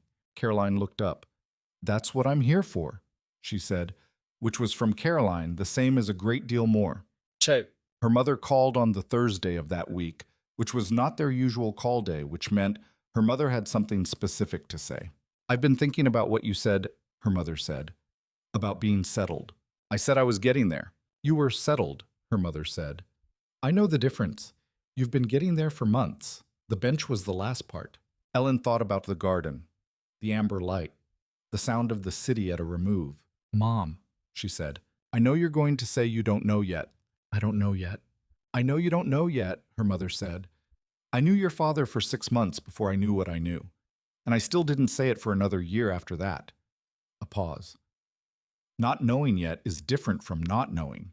Ellen sat at her kitchen table and thought about her mother saying that, and about what it meant that her mother had been watching her from inside her phone calls for months and seeing the thing that Ellen had been careful not to name. He's good to you, her mother said. She thought about the piece of notepaper with the case number, the thesis notes, the Cincinnati rate covenant question. He treats my work like it's worth treating seriously. That's not the same thing. No? Ellen agreed. But it's part of it. Her mother was quiet for a moment. Is he good to you? She thought about the elevator and her name in his voice, and it should have been said sooner. She thought about the slightly open expression in the board meeting hallway and the barely there thing at Hester's and the old toolbox and his father's gloves. Yes, she said, he is. Her mother exhaled not a dramatic sound, just the sound of something settling. Good, she said. That's enough to know for now. Bet. The investigation's public conclusion came in a press release on a Monday morning in August. She was at her kitchen table when it went out. She'd been told the day before that it was coming, not the precise time, but the day. And she read it the way she'd read the original article carefully for accuracy for what it said and what it didn't. It said the investigation was complete. The findings had been documented and referred to the appropriate regulatory bodies. Wayne Corps had instituted new oversight protocols under independent compliance direction. The matter was resolved. It didn't say an intern found it. It didn't say the analysis was conducted correctly in the face of significant pressure. It didn't say the board argued about methodology for 3 hours. She hadn't expected it to say any of those things. The press release was not a document about her. It was a document about the company written for investors and media, which was what press releases were. But she sat with it for a moment anyway. Then she closed the browser and opened the rural Ohio files and went to work. Priya texted her that morning. Saw the release. You doing okay? She wrote back, fine, it's accurate. Priya. That's not what I asked. She put the phone down. She picked it up. She typed yes. Better than okay. Priya, good. Lunch Thursday. Yes, she wrote. She put the phone in her bag and went back to the Ohio data and thought about the difference between fine and better than okay, and about how she'd arrived at better than okay through a process that included a garden bench and 2 conversations and a decision that she didn't regret. The Ohio data was good. The community development framework was good. The conference was coming, and the presentation was being built, and the full-time offer was formally accepted, and she was walking toward the thing she was walking toward, and she knew it, and it felt in the way she'd been learning to trust correct. She was better than okay. She was in the specific and unexaggerated sense exactly where she was supposed to be. Awesome. She went back to the apartment building in September. Not deliberately, she was walking from the subway. And it was on the route, the same route she'd walked since September, a year ago. But she stopped outside it the way she sometimes stopped outside things that meant something and looked up at the 3rd-floor window. 14 months. The apartment she'd moved into at 21 with a second-hand desk and a first-hand ambition and a budget spreadsheet that had been updated every Sunday since. The apartment that had a broken air conditioner she'd finally documented in writing, per the instructions of a man she hadn't known, was the chairman of anything, and which had subsequently been repaired not because of the documentation, but because the air conditioner had finally given up entirely in August, and there was no longer any choice. The lights in the lobby were on. The same fluorescent lobby lights, working correctly steadily the way things worked when they'd been fixed by someone who knew what they were doing. She went inside. She took the elevator to 3. She unlocked her door and turned on the lights and stood in her kitchen. The yield curve printout was still on the wall. Outdated now by a year, the yield curve had done several interesting things since then, but she'd kept it because it was a marker, a specific date in a year that had been a particular kind of year. The night the lights went out, the model she'd been building, the door she'd opened. She took it down carefully and put it in the folder she kept for things she wanted to keep. Then she opened her laptop and started the board presentation. Sunday arrived with the kind of clarity that July sometimes had after a week of heat, the air lighter, the city quieter. The particular quality of a day that felt like a start rather than a continuation. She went to Hester's at 6:50. He was already there. The back booth. Coffee, and the notepad. She'd come to think of the notepad as the way you thought of a thing that someone always had an extension of how he thought. He looked up when she came in. She sat down. The waitress came and she ordered coffee, and they waited for it to arrive, and it arrived, and they were both holding their cups. He said, "You've been here 10 months. Almost 11. In that time, you found a fraud pattern that had been in place for 14 months. You brought a thesis chapter to conference presentation quality. You filed a compliance concern, documented it correctly, and stood behind it when it became publicly complicated." He looked at his coffee. "Those things are worth saying directly." She looked at him. "You're not starting with the other thing." No. She thought about this. Because the other thing is separate. Because the other thing is mine to say, and I want to say it correctly. He set his coffee down. He stopped. Started again. "I've spent a long time not telling people things. Professionally, personally. It's a habit I formed because for a long time it was the right habit. It kept things clean." She waited. "With you?" He said, "It stopped being the right habit about 6 months ago, and I kept doing it anyway." He looked at her. "That's my failing, not yours." She looked back at him. He was different tonight from any version she'd seen, not less contained, but contained in a different way. Like the containment was a choice he was making consciously rather than automatically. "I'm 23, she said. "I work for your company. You work for Caroline. The full-time offer is an analyst role on a team I oversee at 3 removes. He held her gaze. "I'm not saying these things don't matter. I'm saying they don't end the conversation." "They matter," she said. "Yes, and they don't end the conversation," she said. He looked at her, the barely there thing at the corners. "No." She drank her coffee. Outside, the Sunday city moved through itself unhurried, alive, the specific animation of a July evening that had nowhere in particular to be. "When I first saw you at orientation," she said, "I was more surprised than I'd expected to be. And then I was angry a little, not at you specifically, just..." She thought about how to say it. "I'd felt something in the apartment when you were there, and then I found out who you were, and I thought that changes what that feeling was, because of what you are. And then I watched you for 3 months, and it didn't change anything, because what you were in that apartment was the same person." She looked at the table. "That took me a while to trust." "I know," he said. "I'm telling you so you understand what happened on my end. It wasn't..." She paused. "It wasn't easy, and it wasn't fast. It shouldn't be," he said. "With me especially." She looked at him. "I'm not easy," he said. "I work too much. I'm more comfortable with problems than with people usually. I spent 10 years building things, and somewhere in there I stopped spending that energy on other things." He looked at the window. "I've been aware for the last several months of how much I was looking forward to conversations with you, and I told myself it was professional interest. For how long did you believe that?" "About 3 months." She looked at him. Something moved in her chest, warm, certain, cautious, all at the same time. "This is complicated," she said. "Yes. I've never been in a situation like this before." "Neither have I." He looked at her. "I'm 49 years old, and I've been running a company for 15 years, and I've never sat across from someone and felt..." He stopped.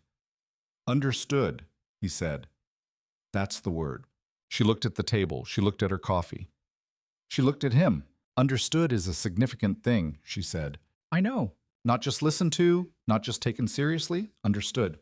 "Yes," he said. "That's the difference." She sat with this for a while. "I'm not going to pretend I know what this looks like going forward," she said. "I don't. And I'm not going to rush toward something just because it's clear." "I don't want you to rush toward anything," he said. "I'm not asking for that." "What are you asking for?" He looked at her. "Permission to stop pretending that this is only professional." She held his gaze for a long moment, long enough to be sure of what she was seeing and what she felt about it. "Okay," she said.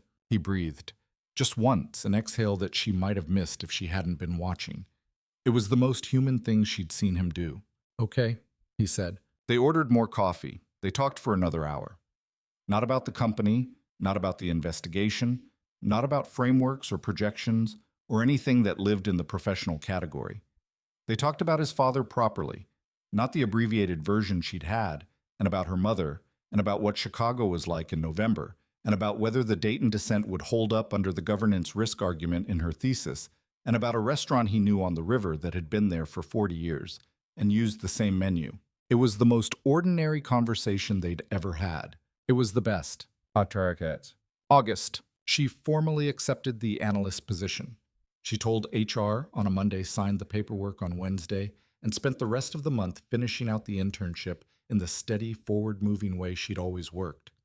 The rural Ohio assessment was complete. The Cincinnati Water Authority deliverable was in its final review. She started a preliminary read on 2 new projects Caroline had assigned. She also worked on this conference presentation, which needed to be submitted in a formal slide deck format by September 1st. She worked on it most evenings in the particular constructive way of someone building something she was proud of. Not just completing it, but shaping it going back to earlier sections when she found a better argument reorganizing the evidence architecture when the structure wasn't right. She sent a draft to Jack in mid-August. He called her that evening. The governance risk framing in slide 12 is the strongest part of the paper, and you've buried it in the middle. It builds from 11. Build to it differently. 11 should set up 12, not arrive at it. She pulled up the slides. He was right. I hate that you're right about this. You know, slide 9 is the wrong color. She looked at slide 9. It was the wrong color. How do you even notice that?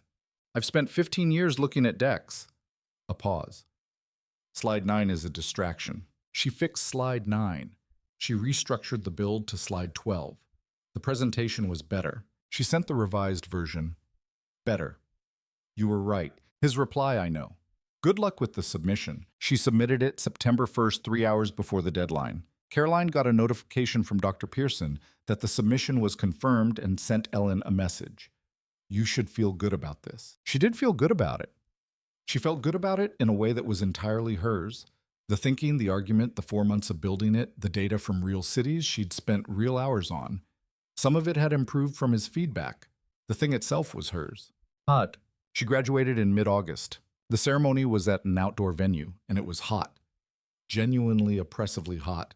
The kind of August that reminded you why August had a reputation, and she wore her gown over a sleeveless dress and sat in the 3rd row of the banking and finance section and thought about 4 years and what they'd added up to. When they called her name, she walked across the stage. She shook the dean's hand. Someone in the audience she couldn't see from the stage lights made a noise that she recognized if she'd been listening for it as her mother. She walked back to her seat. She held her diploma. It was in the physical sense a piece of paper, but she looked at it for a long time. Afterward, her mother cried. This was the 2nd time, and she looked exactly the same as the first time, slightly undone, pink-cheeked, pretending she wasn't. Ellen hugged her for a long time, longer than she usually hugged her mother, because there were things that the hug said more clearly than anything else. I'm so proud of you, her mother said. I'm so proud of you, Elle. I know, Ellen said. I know. September, October. She started full-time. The work continued and deepened the same projects now with more ownership, more responsibility for client relationships, and deliverable quality. She was the youngest on the team and the least experienced, and she kept her head down and did the work, and let the work speak in the way she'd always let work speak. The investigation had resolved. The independent compliance director had been appointed a former SEC examiner named Richard Graves, known for thoroughness and not for warmth, who had already scheduled 4 reviews with the infrastructure teams. Ellen had had her review at the end of September. It was the most carefully documented hour of her professional life, and Graves had said at the end, "Your records are clean. Keep them this way." She had said she would. The press coverage had faded. This was the nature of press coverage. It rose and then it fell, and what remained was the institutional record, which she knew to be correct. She and Jack had lunch twice in September and dinner once in October. None of these were announced. None of them were performed. They were the thing they'd agreed to in the diner in July, not professional, not rushed, existing in its own category that was still finding its shape. They talked about his father and her mother and the Chicago conference and a construction project he was overseeing in Pittsburgh that had complications she found interesting and he found exhausting, and she found interesting specifically because he found it exhausting. They talked about the community development initiative, which had moved from concept to early stage planning and which she was going to be formally involved in after the first of the year. They talked about the restaurant on the river, which they went to in October, and which was exactly what he'd described: 40 years of the same menu, a wine list that predated most of the staff. She had a good time. So did he. She knew this not because he said it, he didn't exactly, but because she'd spent 11 months learning to read the barely there things, and she could read them now. She had learned a person who showed care in the texture of attention rather than in declarations of it. He remembered things she'd mentioned once weeks before. He sent her the date and footnote at 10:15 and never made her feel she owed him for it. He'd presented her methodology to a board for 3 hours. He told her she was right when she was right, and he told her she had the wrong color on slide 9 when she had the wrong color on slide 9, and neither of these was a performance. She was a person who showed care in the texture of work. In the Ohio projections at 11:53. In the fourth thing wrong with the Toledo prospectus. In the conference presentation submitted 3 hours before the deadline. She told him when she disagreed with him, which she had now done 4 times in professional contexts. And he listened to her disagreement and responded to it and was twice wrong and twice right, and both kinds were fine. They were figuring each other out. That was the word for it. She was not in a hurry. Neither was he. The Chicago conference was 3 days in November that she would remember for a long time, not because of the presentation, though. The presentation went well. 30 minutes, a room of 40 practitioners and academics, questions for 20 additional minutes that were pointed and engaged and exactly what she'd hoped for. She had given the presentation the way she gave presentations directly, with full command of the material, looking at the room rather than the slides. Dr. Pearson said afterward, shaking her hand, "You've done something original here. The authorization phase argument is going to generate papers." She took this in. She said, "Thank you." She meant it. She called her mother from the hotel that evening. Her mother was watching the renovation program. "They kept the floors this week," her mother said. "Good," Ellen said. "How did it go?" "It went well, really well." "Tell me," she told her. Not the technical parts. Her mother's eyes glazed at bond markets, which was fair, but the shape of it. The room, the questions, the feeling of having built something in public and having it hold up. Her mother said, "Your father would have been—" She stopped. "I know," Ellen said. They were quiet for a moment. "You sound different," her mother said. "Different how?" "Settled," her mother said. "Like the thing you were figuring out got figured out." She looked at the hotel window Chicago in November, which was nothing if not decisive about temperature. "Not all of it," she said. "Some of it." "That's usually enough to start," her mother said. She called Jack from the conference too on the second evening. "How did it go?" he said. "The room was engaged. Dr. Pearson thinks it will generate papers." "I know. He sent me a note."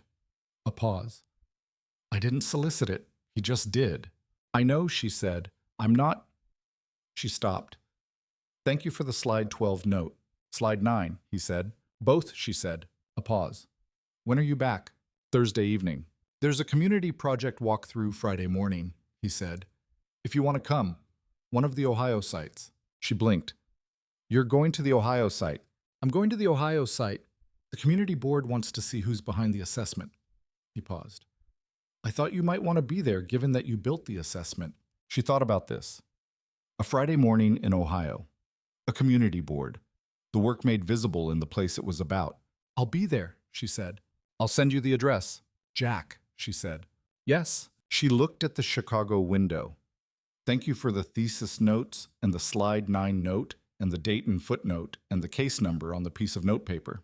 She paused. "I've been meaning to say all of that as one thing." He was quiet for a moment. "You did the work," he said. "All of it." "I know," she said. "But the other parts matter too." Another pause. "Yes," he said, "they do." She said goodnight.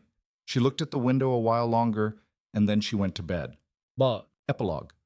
Some things stay. The community center was a converted church hall in a small town 40 miles outside Columbus, real countryside, the kind where November felt like itself gray and cold and honest, with the particular emptiness of agricultural land in late autumn. The building had a new roof and old floors, and a kitchen that the community board president, a woman named Margaret, had described as functional. "We have standards." They arrived separately. Ellen from the hotel, Jack from whatever his morning had involved, and met in the parking lot. And the thing about the parking lot was that neither of them was anything in particular in the parking lot. She had her coat and her folder. He had his coat and his toolbox, the old one. She looked at the toolbox. "The electrical inspection is this afternoon," he said. "The contractor flagged a junction issue in the east wing." "Of course he did," she said. He looked at her. "The barely there thing."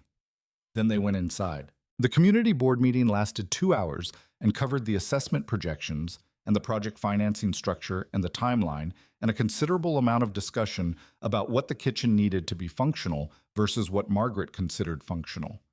Ellen presented the assessment material. Jack listened and asked 2 questions and deferred when asked directly to Ellen's analysis. Margaret watched this with the specific attention of a person who ran a community board and had therefore seen a great many performances and could tell the difference between one and the experience of being actually heard. Afterward in the hall, she said to Ellen, "You built the model for this." "Yes." Margaret looked at her. "Come back when we break ground. Bring this one." She gestured toward where Jack had gone. "He asked better questions than most people who show up with money." Ellen said she would. They walked through the building after the meeting. Not a formal inspection, just a walk, the kind of walk that let you understand a space rather than assess it. The East Wing had the junction issue. She went with him not to help, but because she was curious. He opened the panel and looked at it with the flashlight clipped to his shirt and made a sound that was the sound of someone confirming what they expected to find. "Is it bad?" she said. "Manageable. The contractor should have caught it." He reached into the toolbox. "I can stabilize it now and leave the full repair for the scheduled work." She leaned against the wall and watched him work. Same quality, same economical attention, same unhurried specificity. The flashlight throwing a pool of light on the panel and his hands moving through it with the competence of someone who'd done this for 35 years, even if those years also included other things. "You really weren't pretending, were you?" she said. He glanced back at her. "No. The first night, my apartment. You weren't playing at it. That was always me," he said. He turned back to the panel. "That's been the problem, I think.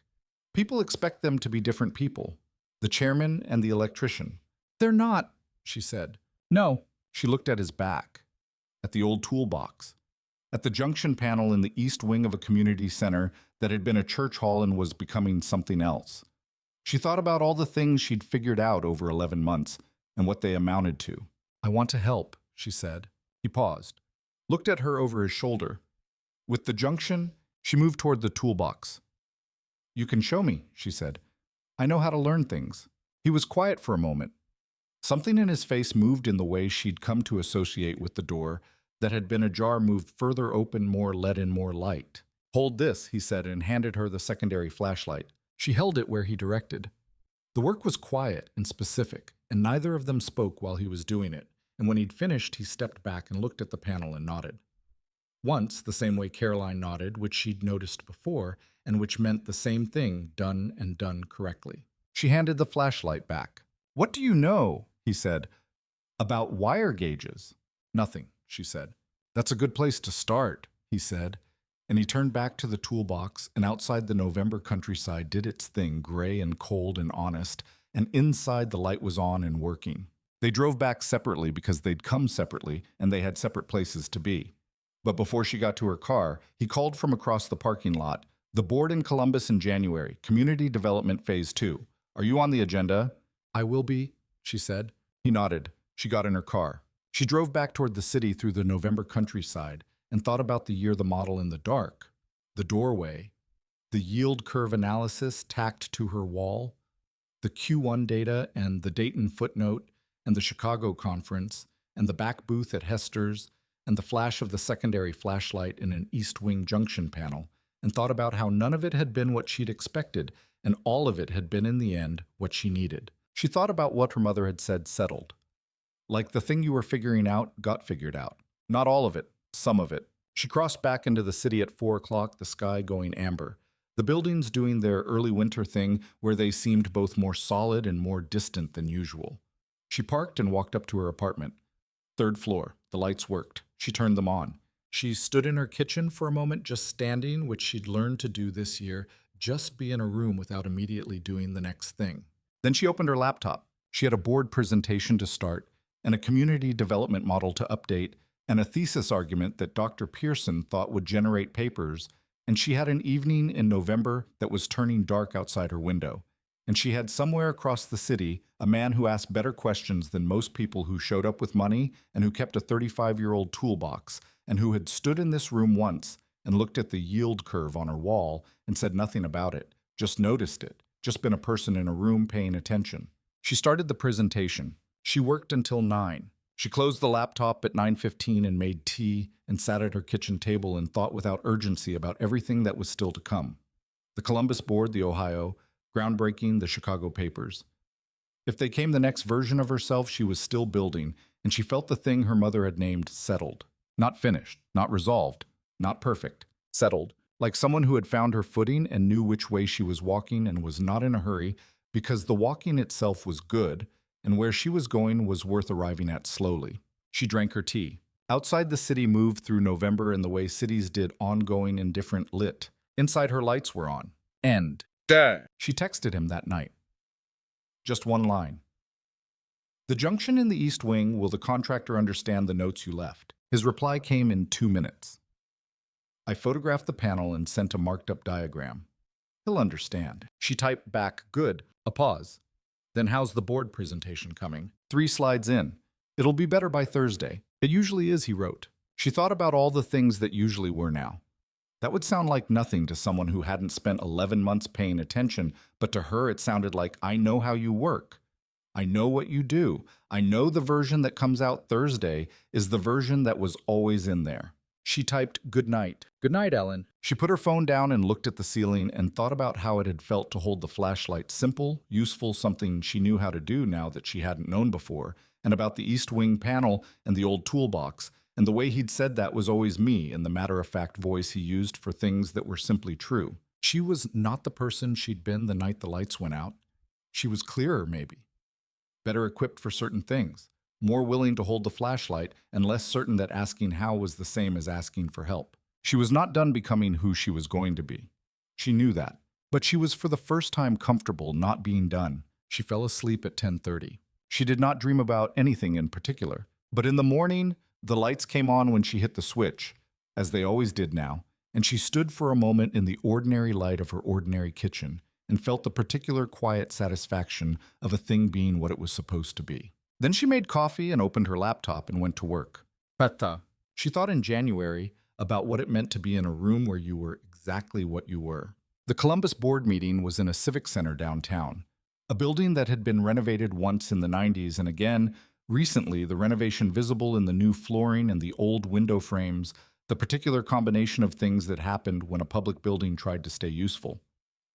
The community board for the Ohio Initiative had 12 members ranging from the county infrastructure coordinator to a retired school teacher who had been on the board for 20 years and who spoke with the specific authority of someone whose opinion had been earned over decades in the room. Ellen presented the financial assessment framework. Jack presented the investment rationale.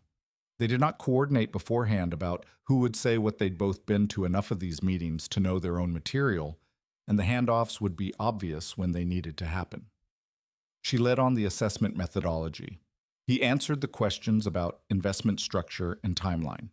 When a board member asked about community benefit projections, something that lived between the two frameworks, they both answered, and what they said fit together in a way that required them to have been thinking about the same problem from different angles. Margaret, who was also on this board, was in the second row. She watched this with the expression of someone taking inventory. Afterward in the lobby, she said to Ellen, "You two think alike." Ellen considered how to answer this. "We've worked together for over a year," she said. "That's one explanation," Margaret said, and walked away. She called Caroline from the lobby. "How did it go?" Caroline asked. "The board approved the framework unanimously. Margaret has some outstanding questions about the timeline that I'm going to follow up on. I saw the pre-meeting notes. You did good work getting that board ready. Deborah at the county office helped. I know. You should get her involved in the site visit planning." A pause. "How's the framework holding up against the community impact data?" "Better than I expected. The governance variable is doing exactly what I modeled it to do.